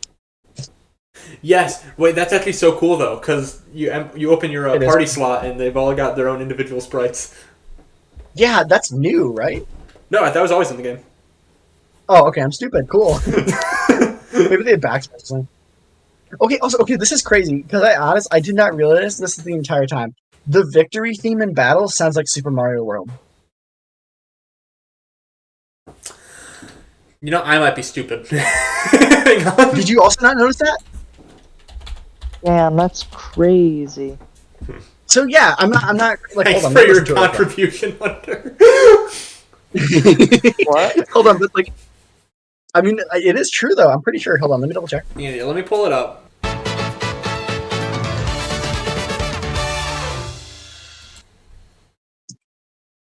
I don't recognize it as Super Mario World, but I think you're right. It totally is. There's no way. It has to be. But I didn't. Well, I realized that randomly during this part. One of the comments in the upload that I clicked on is, this reminds me of another song, but I can't figure out which one. I think everyone's having this kind of moment. I don't think it's like one-to-one a Mario World song, but it sounds It isn't very Mario one-to-one. World. It is? But I'm like about 90% sure it's intentional because that's the victory theme from Super Mario World. So there's no way it's unintentional. Oh, I think I get what song you're talking about. Yeah, okay. Yeah, it's when you hit the little weird ass looking pole at the end of Mario World. Goalpost. Yeah. Yeah. I get it. So after the retro room, it's just kind of more wandering. The quiz thump comes back. That's kind of cool. Oh yeah, it's so you have the 65th annual quiz in Petalburg, and you have the 66th annual quiz in the moon. So does that mean that between Petalburg and the moon, it took you a year to get there? Wait, yeah, annual. Wait. I didn't think about that. I think we were on Keelhaul Key longer than we thought. Yeah. I mean, that part's fine. It's just kind of more of the same, but I'm always down. Yeah. And then you fight Magnus von Grapple 2. There's also an X-Mount in the shower, which I think might be new, by the way. I don't think it is. I think that's I looked it up. I think in the original he's in the shower room, but he wasn't taking a shower in the original. That's what I. Oh yeah, you're right. Yeah, you're right. Yeah, which is just such a weird change, but I'm so into it. It's a perfect change. It should have been like that Like all just along. one guy at Intelligent Systems, he's like, you know, it'd be really funny, and they just added it, like one of those things. Then you fight Grapple. Magnus von Grapple 2, and it's almost the same, except he sucks up the crowd members and shoots them at you. Yeah. Which is cool, but it's also still really easy. Yeah, I didn't even see that attack in this playthrough because Oh, really? power lift into power bounce get ratioed. Real. I never use Power Bounce, but it looks good. Yeah, it's good if you can get past I hear that the. nerfed, though. It's good if you can get past the frame perfect fourth hit. Right. I mean, You forgot to overall, mention tech dies also. Oh yeah. Oh yeah, I completely forgot about that. Tech dies on the way out. Also, I find it so funny that the teleporter is just like some random house in Rogueport. Is that in the original as well? Yes. That's so random. It makes no sense, but also it explains why they have such a presence at Rogueport, I guess. Yeah, I mean, I guess it's supposed to be inconspicuous, so... This chapter is definitely weaker, in my opinion, right? Yeah, it's Like, not a great chapter. It's short. It's very short. It doesn't have very much going on. Like, especially the moon part. Getting to the moon is fun as hell. The General White stuff is a great bit. All of it's hilarious. Like, all the Russian, like, dialogue, I love it. The canon segment is amazing. But once you get on the moon, it's like the game's kind of lost its sauce, and we're just kind of retreading the Peach stuff as Mario, you know? I think as exploring the fortress, like the new parts of the fortress are pretty fun, but yeah, you're basically just retreading the Peach stuff. Yeah, it's just a little too much retread. But it's still not bad. It's still good. It's just, like, not very impressive at this point. And obviously the genre of music for this chapter is EDM, and that's kind of just not our thing. Yeah, no, I'm good. It's like cyberspace Sonic levels. I'm like, Also, another there's some good ones. Another OST thing we forgot to talk about. At the 1,000-year door, depending on how far you are in the game, the song is different in the plays. Yes, that's new as well, right? Yes. So I think Chapter 8 pretty much just throws you straight into it, though, right? Like it pretty much is just like, okay, now we're here, now Palace of Shadow. Yeah, you instantly bump into Frank Lee, and he's like, you gotta go into the 1,000-year door because Grotus just walked right on through it without the crystal stars. And you're like, what? How do you do that? So you go open it, and then you just go through the Palace of Shadow. And all of the music from this point on is amazing. Track for track. 1-2 leitmotifs in here as well, super cool. Yeah.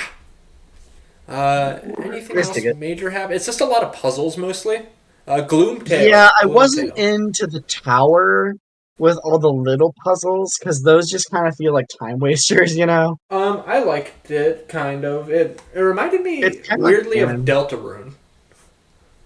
Like it kind of reminds me of the tower at the end of chapter 1 before the main boss. For me, it reminded me of Ocarina of Time Ganon's Castle, where you have all the different elemental chambers that have like 1 or 2 puzzles each. Mm-hmm. It's fine. I did enjoy it. It's just like it feels kind of like padding. It's kind of like, you know, it'd be fun if we threw 8 fucking puzzles in here. Like, you know, it's just kind of random. It doesn't really feel like it fits the game super well, but they're not bad puzzles. They're actually kind of creative, a lot of them. Yeah. I wish they were used not all at once. Like I wish they were spread out throughout the game. If you made this more like a theme of the game, that they have these little illusion puzzles throughout the dungeon, maybe spread these out throughout the Palace of Shadow, I'd be into it. But just spamming them all in a row kind of made them feel like, okay, let's get this over with to get to the next one, you know? Mm-hmm. And then this part's really odd. This really feels like padding. You fight Gloomtail, who's like a reskinned Hooktail. It's Hooktail's brother. It's her older brother. I like the joke where he's like, I wondered why she hadn't written recently after you said that you killed her. I mean, at least there's a unique battle team in the remake, which I don't think was the case in the original. Was that right? I don't think so, no. Yeah, it was just a fine battle. Yeah. The poison breath was not as big of a threat as it was sold to me as. Also, at this point I had a revelation. I was level 21, and I'm at the end of the game. 99 is the max. Yeah, no, you do not even max level. You do not need to hit max level. Jesus Christ, man. Max level is unrelated from anything. Don't even look at it. I think they just put an arbitrary cap for the hell of it. Oh, and then there's another fight with Dupless and the sisters, and then we get to hear that epic battle theme again. Yes, it's great. Hell, Of all things that shock me is that Dupless was recurring Yeah. many, many times after I stopped. Hey, he's a fan he shows up in favorite. 6. I mean, I love him. Yeah, he's great. He's no like Fawful, but he's a good one-off villain. He's really, really funny in Chapter 4. That's definitely where he beats with the fake Mario stuff. Slick. He just kind of becomes But, Beldam's bitch after Chapter 4. Yeah, for real. He just kind of fills Vivian's role, high key. It's just more of the same, puzzles, platforming. The music gets more epic as it goes, though. Yes. That's kind of cool. The entire Palace of Like, Shadow that is, what's it called? Medley is very good. Then you get to Grotus, and he reveals that he never actually went through the 1,000-year door, and he just had Dupless pretend to be Frankly to get you to open the door for him. Which is kind of cool. Yeah, I like that. Yeah, I dig it. That's a good use of I like when all Frankie shows up previously later and established you're things. not sure 100% if it's the real one, too. Yeah. But it's like a good establishment of things that have already, or it's like a good use of everything that's already been established in the story. Yeah, it's just like good writing. It's just everything ties together. That's what makes the game so great. Like no character kind of gets left behind, right? Mm-hmm. And then the rest of the game is combat. Okay, the first time my partner even died apparently was in the Grotus fight, but I had a bunch of those instant revive mushrooms, so right. Let's see. I didn't really die, but I did have partners die in chapter 3. The most likely you are to die is definitely here, because it's a lot of stuff in a row. I only actually died in the final boss, and I did actually die a few times, like 3 or 4. So I did struggle, but then I just I didn't have the quick swap badge, which makes it completely trivial. Oh yeah. So I died. I only died during like the bits, and I think I died during a post game boss. Interesting. Was it? I guess we can talk about Pit of 100 Trials real quick before we get to the end. But before we do that, I hated the stupid ass torch puzzle. Torch puzzle. There's a part in the Palace of Shadows. Okay, come on. It's just whichever one is lit. Come on. I know, but I mean, I actually had to Google it to be honest with you. Because I didn't notice. The torches are like way in the back. Like everything is reddish, orangish in there. Like, I don't know. I'm a whiny little baby. Alright. Actually, let's talk about the Pit of 100 Trials when I'm talking about 100%. It's easy. I didn't die. It's easy. Oh, Yeah. I have something to say about this one. Alright, 100, what did you have to contribute? I tried it multiple times. Mm-hmm. That took up too much playtime, so I didn't beat the game. Damn. Yeah, basically.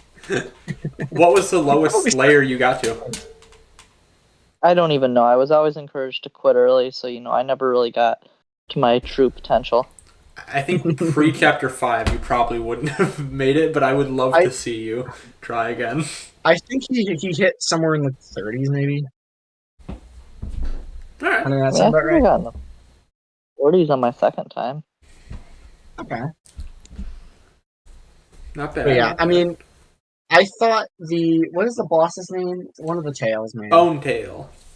Bone Tail. That was a fun boss. Well, definitely one of the more challenging ones, for sure. Yeah, Bone Tail is probably the hardest boss in the game. Yeah. I really enjoyed that fight, actually. It's very good. Surprisingly tough with the healing. And the music is phenomenal. Yeah, and it's like new, right? Yeah, brand new. I mean, it's Awesome. obviously a So remix cool. of Hooktail's song, but still. The reward is like really weak, though. Honestly. It does get worse, but yeah, yes. So after you beat Bone Tail, there's a one-off character you might have met in Chapter 5 Hunter named Wacka. Did you meet Wacka? It's a little. I mole don't guy. remember. It's a little It's mole. a little blue mole. I might have. Fair. Well, if you hit him with your hammer, you get an item that heals you 25 HP and 25 FP, and you can do that. I think it's Why about. would you eat shit? Oh, yes, I did. And if you hit him, I think it's like 9 times, or it might be like 6. Regardless, he's just like, you know what, I'm done talking to you, and then he leaves. So after you do that, and then after you beat the Pit of 100 Trials, you get an email that something new has appeared in the Pit of 100 Trials. So you go up to the guy down there, and he now gives you the option to skip straight to level 50, which is where the huge difficulty spike happens. And then you go through the last 50 levels, and then you get to fight Wacka. It's a ROM hack. Wacka's Revenge is a ROM hack. It looks like one of those like TTYD or 64 hard mode like bosses they put in mods. Yeah. No, it literally is. Yeah. Hang on. Wacka's Revenge. ROM. Doesn't it like spam like status effects or something? It's just like one of those bosses where you're just like it's like bullshit. Go, random bullshit. Go. Yeah, Like pretty I much. love. Wacka's Revenge, Paper Mario Pro mode. Wow. Yeah. Wow. It really is in there.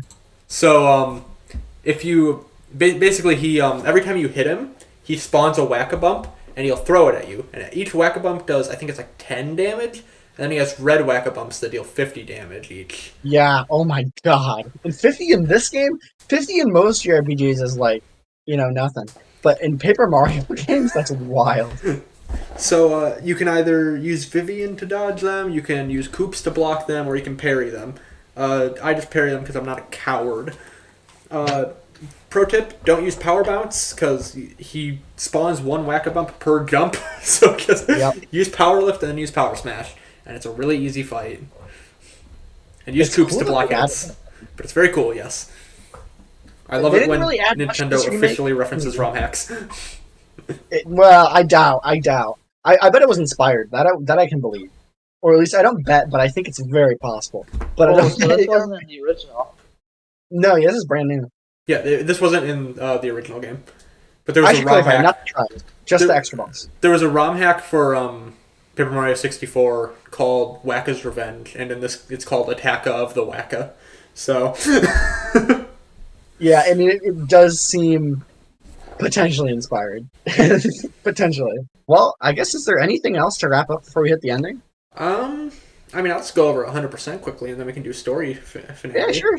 So in 100%, you need to get all the recipes, get all the badges, get all the everything. And every time you do, you get an email that congratulates you, and you get a little emblem thingy. And if you do literally everything, including like all the bonus battles, all the recipes, all of that, you don't have to get max level though, because that would be absurd. But if you do all that, then you are told that there's a gift waiting for you in Rogueport Town Square, and it's sitting right under the noose, and it is a gold emblem, and it turns Mario into like a gold foil. And it's a new skin. Oh yeah, what the hell? And that's it. That is the entire game. That is 100%. That's all there is to it.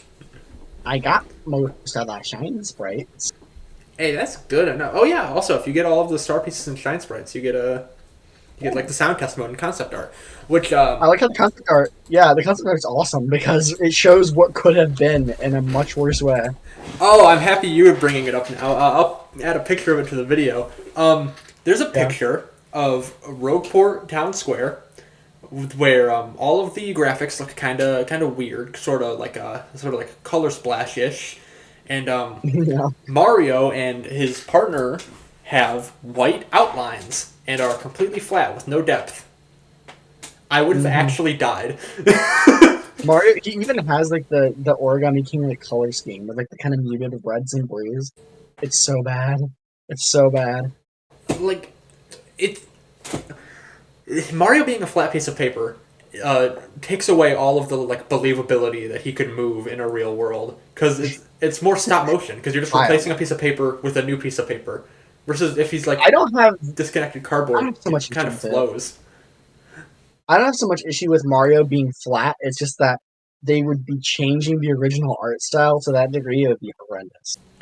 Like, Yeah. I think the way they did it was the best possible. They did everything to complement how the game's original art design was without changing it whatsoever. It was perfect. It was absolutely perfect. But I mean, also like you've played Color Splash. Compare the way Color Splash looks to the way Thousand Year Door Remake looks. Obviously, two different systems, but Yeah, not even fair, but even yeah, I still get still, it. I'm not using Origami King because you haven't played it yet. But like, you know what Origami King looks like. Compare those two. It's similar. It's not even close. Thousand Year Door looks so much better. Yeah, exactly. I agree. After we fight Grotus and we do all that nonsense, we head into the room and like there's a big coffin. I think. Oh, you missed right? one. You missed one. Whoa. Oh, I missed one. I missed one. Yeah. So hang on. So while you're fighting Grotus, there's actually a little thing where you can jump on his wand instead of on him, and it cancels his next attack. That's just a thing people bring up in YouTube Shorts a lot. I've never tried it, but I don't know. It seems pretty interesting. Cool. I'll turn this specific segment into a YouTube short, and we'll just see how it does. There you go. And then also, once you beat Grotus, and you're doing great. He's like, oh, he's torturing you. He's like traps Princess Peach in a bubble and is striking with lightning over and over again. And then Bowser falls from the ceiling, Oh, I forgot about that. just completely out of nowhere. And he's kind of spitting facts when he says, "What's a finale without a Bowser appearance?" Like come on. Wait, how the fuck did he get in there? Presumably the same way they got to Rockhawk's like training area, where they just dug down. Okay. Oh, Why didn't everybody do that? also, worth mentioning, during the Gloomtail fight, behind his arena, there's like a blow-upable wall with Bobbery, and there's like a storage room back there, and I think it's impossible to go back there after you activate the like tower thingy, but I think if you manage to go back there in the original game by hacking, there's like a hole in the ground there. So presumably he broke through the ground there. Gotcha. Weird. Anyways, yeah, then I mean, you the fight is fight probably Bowser. better, His fight's fine, yeah. It's Bowser uncanny, but it's nothing. It's cool that all three stories have converged, but Bowser was always the Yeah. comic relief. He never really needed to be there. Exactly. And we kind of already fought him, and I think it's just kind of more the same. Alright, now you can explain the Shadow So, Clone. yeah. I mean, I don't have much to say. You take the stage, but we walk into the room. Grotus takes Peach actually like way down the stairs. Very quickly, so have you ever there's tried to carry walk- someone downstairs? No, sounds difficult. You? Yes. It's terrifying. Sounds terrifying. Why? Because if you make one wrong step, not only are you going to fall and break something, but you're probably going to land on them and they're going to fall and break something. So, Grotus places Princess Peach in front of the coffin, and, does he, like, recite an incantation? He does something, and it summons the Shadow Queen, and makes her, she has a pretty cool design. I really like her design. She comes out of the Yeah, it looks coffin, sick. and she possesses Princess Peach, and the final battle is against a possessed Princess Peach. It incinerates Grotus, by the way. Instantly murders Grotus. Evaporated. It's hilarious. Yeah. Oh, and also she asks if you want to become her slave. Yeah. Which, I mean, That is impressive. Yes. yeah, you die. Oh, okay. I was gonna say, what you saying? You know, I'm not that terminally online, but if any of my viewers Okay, are, good. I know a lot of viewers would probably press yes to that. Anyways. So yeah, this is a good fight, actually. Very challenging compared to the rest of the game. I wouldn't say challenging overall, but compared to the rest of the game, definitely requires like a deeper understanding of the mechanics. I could see kids getting stuck on this.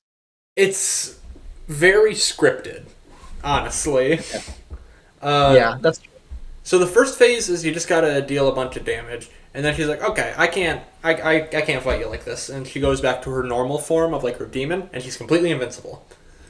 yeah. And then the crystal stars come out, and they go all over the world, and the music here is absolutely slaps, by the way. And Mario uses the 7 Chaos Emeralds to go Super Saiyan. After the Chaos Emeralds surround the noose in the center of the town square. No, can we talk about the other thing that actually? Oh yeah, that was completely inaudible for me. What was that, Hunter? Bro, I asked, is this fake news? I did not hear That was that. still time either. inaudible. Is this fake news? It's real news. Cool.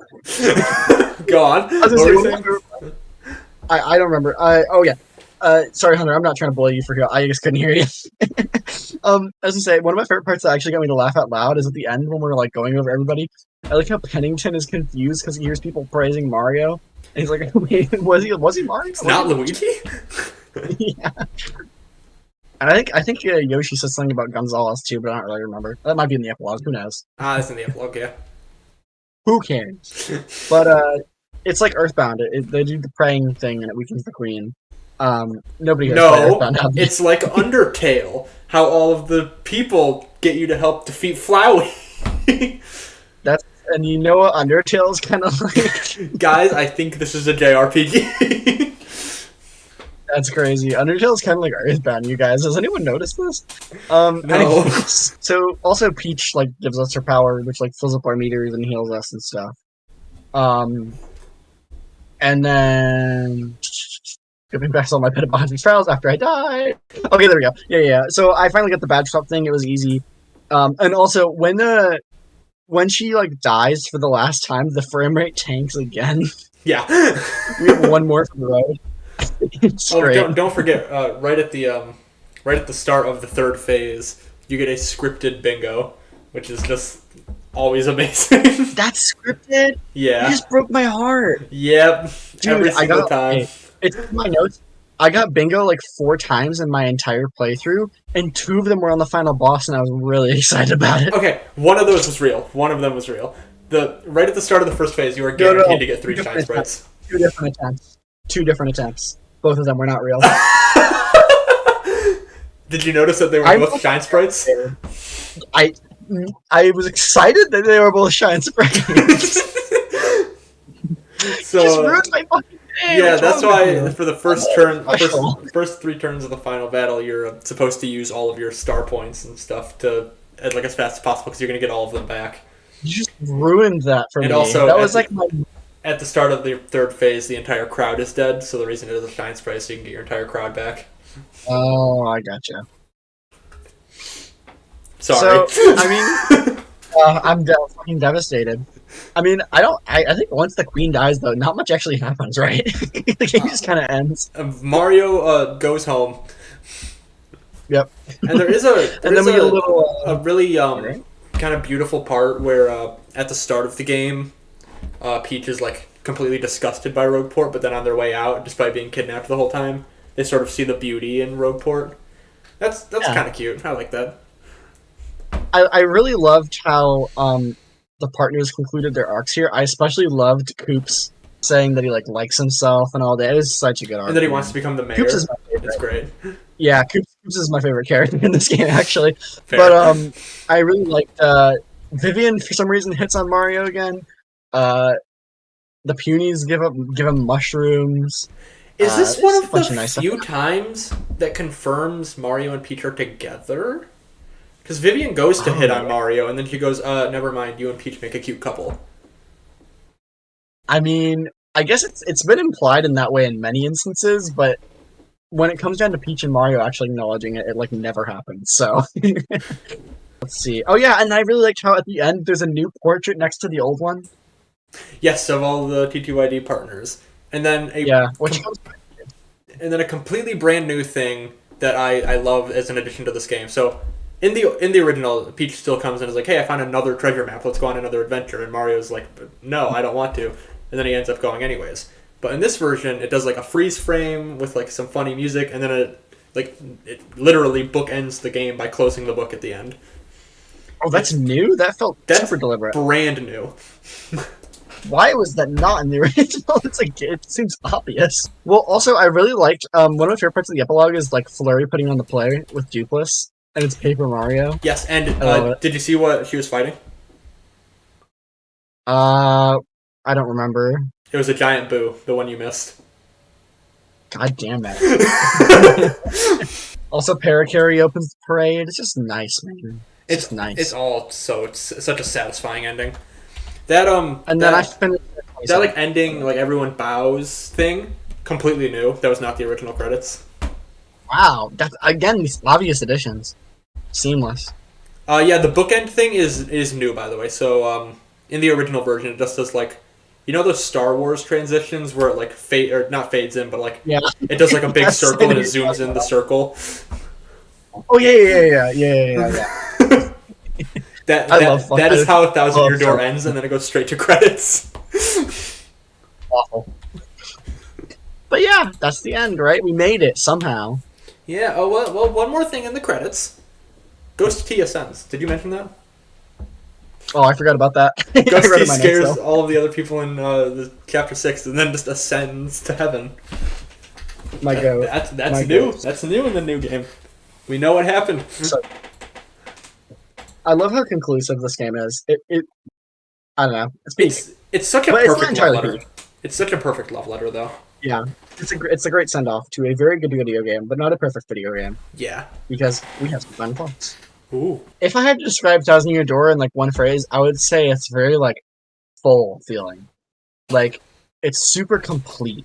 You know, It's got really great like dynamic characters. It's got like decent emotional moments, even if I don't think it hits like super high highs in that regard. Super funny writing, insane soundtrack, great visuals, and the whole thing like ties itself together at every point. Like everything's connected. There's no parts that feel like really out of place and weird in it. It just feels like the entire thing is super well thought out, super well executed in almost every way. And it's just a project that was very well planned and completed and polished to an absurd degree in the remake. Like, it just feels like the game is just really fucking efficient at being a good video game, is really how I would describe it. And the other thing is that I think upon finishing it, you get the feeling of having completed something that's a lot bigger than it actually is. Like, the whole thing has a really grand feeling to it, like a big adventure, which is something that I don't even think Paper Mario 64 did a very good job at. I think most of the Mario RPG games don't do a very good job at compared to this game. Like, I would say this game feels much bigger than a game like Superstar Saga or even Bowser's Inside Story. Like, some of the best Mario RPGs, even Mario RPG, like, they don't hit the same level of grandeur that this one hits. Even though this, like, the stakes are, like, world-ending, but a lot of the problems you solve in this game are actually very small scale. It just makes the world feel really big. And, like, tight-knit. That said, I definitely have problems with it. I think the progression's kind of fucked sometimes. Like, especially the portions between chapters, I like, except for the Pianta stuff, which is like 2 of them, I really hated those because as much as they give context to each of these areas, it's just a lot of times feels frustrating. It's easy to get lost. It takes too long. It draws the game out. Like, the game just feels way too freaking long sometimes, even though it's not actually that long of a game. Again, I was less than 30 hours, and for a JRPG, that's totally within reason. I don't know, even still, it feels like the pacing could have been tightened up a little bit. And then the fact that the game has absolutely no challenge to it whatsoever is also kind of sucky, because it kind of negates a lot of these interesting mechanics that they have. But, you know, we have infinites, we have badges that can be combined in interesting ways, we have upgrades for partners and upgrades for Mario, a max level of 99, but there's nothing to really use this stuff on, so I don't know. It feels like the lack of difficulty is like seriously detrimental to the battle system. Like, honestly. That said, though, goated game. I struggle to say it's the best Mario RPG because I think Bowser's Inside Story is the goat, but maybe not. Honestly, the soundtrack alone. Not a Paper Mario game. Mario RPG. It's definitely the best Paper Mario game. I think anyone who says otherwise is crazy, actually. This is the best Paper Mario game, objectively. It has more going on, better partners, better story, better soundtrack, better gameplay, better world, better everything. It has the best aspect in every single category of any Paper Mario game, and that is insane. Because the thing about Paper Mario games is that they usually have severe flaws, but excel in a lot of ways, like presentation. But this game has the best gameplay in addition to the best presentation in every single category. So the bar is extremely high to beat this one. It's just that it still has like really pretty egregious flaws, to be honest, in terms of difficulty and like progression. So overall, I'm feeling like a 9.4, 9.5 on this one. I feel like this game suffered from a lot of the same things that, if you could guess it, Super Mario Galaxy did. Honest, it's like, it seems like a game that's very well built or very well polished, and you've got all this stuff to do, but the gameplay itself just isn't really that fun. It's just kind of boring. It's not like aggressively bad. It's just boring, honestly. And, you know, it feels like a lot of the time you're just wandering. And I mean, the gameplay itself, the battles, I don't think they're that great. I mean, I don't have like a super ton to say about it, but I mean, I'm got 25 hours in it, and I don't feel the need to beat it. I mean, I'd give it 6.5 out of 10. I'm gonna double check what you gave Sticker Star and see if that matches up. But also, I'm just curious. When you played, when you played Galaxy, did you like download a ROM from like a shady website that changed the game a ton, or? We should do Galaxy. It's the one that Weston sold on my Wii U. Oh, so he is fucking with you. Got it. I created the biggest Galaxy hater in history. What have you done, Wes? But I mean, those are valid criticisms. I feel Yeah. less so criticisms, but just a matter of taste in this game. And some criticism too that the gameplay isn't particularly And inventive or riveting. if you remember, I said I gave this game 6.5. I gave Sonic Heroes a 6.5 firm. Oh damn! That's That scary. That's rough. that's bad. That's not good. That's unforgivable. I mean, I understand your heroes getting a 6.5 in some world, but not in relation to TTYD. You didn't even like. I'm trying to like compare Heroes to Thousand Year Door. There's Like nothing. no. Oh, Heroes induced more rage, but it induced something at least. That's yeah. Sure. You a sticker star? Sticker Star was the breaking point. Overstimulation. Just one last thing. It's better than Kid Dracula. Alright, that's fair. I'll give it to him. Yeah, when It's talking true. about the original Thousand Year Door, when we were talking about flaws, I tried to be as like objective as possible.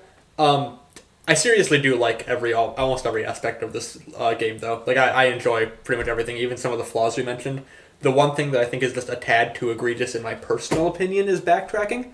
But they pretty much fixed that in every way that I could have wanted in the remake. I said that this remake was a love letter. It literally is in every possible way. Yeah. They you can tell that the developers were fans of the original game when making this remake. I just want to interject real quick too. I feel like it's not just a love letter to TTYD. It's a love letter to that whole entire era of Mario RPGs. Yeah, 100. It's a love letter to that entire area of Nintendo. Honestly, you talked about how Hooktail Castle felt like a GameCube game. Yeah, exactly. Yeah, it recaptures all that energy. It feels like everything they added and changed is what they would have changed back then. It is quite literally everything I possibly could have wanted out of a remake from my favorite game of all time. And so as a result, this has taken the spot of my favorite game of all time and is now a 10 out of 10. Nice. I love that I for think you. we had different opinions. No, I think Yeah, I think there our graphs were like overlapped basically. It was pretty much the same. Well, they overlap at the beginning, which is the neutral spot. Yeah, our comparisons were like what's those types of graphs called with the two circles? Venn diagram? Our Venn diagram is just one big circle basically. Yeah, we're exactly the same right now. Yeah, Adam, it's one big circle because the other circle is on the other side of the fucking planet. Yeah, well, we don't talk about that circle. Well, I think that about sums it up. If I had a perfect remake of my favorite game, I'd pop off too. So, I mean, I think everyone would have been okay with the Luigi DLC, but yeah, but that's a it didn't given. need it. Literally, just please Yeah. give me more games should not negatively impact the score. I mean, that's definitely just wanting a sequel, right? It's not even a remake at that point. All right, welcome back. We just took like an hour to decide what we were doing, and I think we all have our games in order of what we want to choose for the wheel. So let's go ahead and just start with bonus games. These are the short little games that we'll be covering in between the main game. Hunter, why don't you go first for your bonus game? I'm selecting Hollow Cure. I believe the subtitle is Save the Fans. Hollow Cure. I'm just gonna put Hollow Cure parentheses Hunter. Do you want to describe what that is a little bit? Because I'm stupid. It is a Vampire Survivors. roguelike. I'm sorry, you both talked over each other. Can you repeat yourself, Hunter? It's Vampire Survivors. Oh, okay. There you go. Thank you. That's what it is. Yeah. Did Hunter die? What happened? Yeah, I Broke have Cure this nothing whole- to say unless it's selected. All right. Wes, what's your bonus game? Okay, my bonus game is We Play. I changed my mind. I'm happy we both changed our mind to something similar. Cool. We play Wes. We all know what We Play is. We all had a Wii. Yeah, we've all played We Play. Do All right, you? then I am I have picking. not played Replay. You have not played We Play. You are lying. I I am own picking Replay, didn't play it. one of my favorite Wii games, Rhythm Heaven Fever. Ooh, that's a good one. How long is it though? Rougher. 6.5 hours. It's time to spin the wheel. Pew, pew, pew, pew, pew. Drum roll. Oh, it's like right on the edge. It's We Play. Let's go! Let's go! It was right in between We Play and Rhythm Heaven Fever. Rhythm Let's Heaven Fever was the bonus game? go. No, We Play, bro. Yeah, it was, but it's We Play. All right, we're stupid and accidentally. I say we're stupid. I'm stupid and accidentally ended recording. Wes, let's try this one more time. What was your main game? Resident Evil 2 remake. Resident Evil 2. That's how they say it. That's how they say it. That is how they say it. 2 remake. Resident Evil 2. Like that. Wes. It is 3 in the morning. That's a you problem. Yeah. Just be a better time zone next time. All right, Hunter. What is your main game? Since you guys didn't let it be my bonus game, I'm selecting Hollow Cure to be my main game. Devious. Well, that feels like an abuse of power, but I'll allow it. Hunter, again. Free on Steam. Who? What? What did I miss? I was typing. I asked who he was gonna main, and I heard Grandstein. Who's not a thing. I'm gonna main Bruh, I Dracula. said free on Steam. Oh. I can't believe he's making Grandstein. It's like in Mortal Kombat how Ermac became a character. Oh, what's the name of like the green knuckles in Sonic 3 or whatever? Like Weknia or something? What? How did I not hear of this? this is a Cyber Shell thing. Just Oh, okay. Speaking of Sonic, I'm thinking Sonic Mania. okay, great segue. Thank you. Hold on, let me see if I can find this. Yeah. Look up Weknia. I was wrong though. He's actually white. Oh, okay. Damn it. Throw a picture of Weknia on the screen. Alright, I accidentally spun the wheel. We're doing this now before I look it up. Alright, cool. Yeah. Cool. This Son of isn't a tough, bitch, Hunter. Oh my god. Is it Hollow Cure? Yeah. So the video is Hollow Cure and We Play. This is gonna be a fucking leech on your channel for years to come. I don't think I'll ever recover from this. How do you spell the stupid knuckles? Wechnemei. Bro, you're gonna take it down from 10 to N-I-A. 3. Sorry, Nia. Oh, Weknia. I see it. What the fuck? What type of Ken Penders ass character is this? It's based on a glitch you can perform in Sonic 3 where you get a white knuckles called Weknemei. Anyways, Hunter, you do the outro. I have won. See you next week. Month!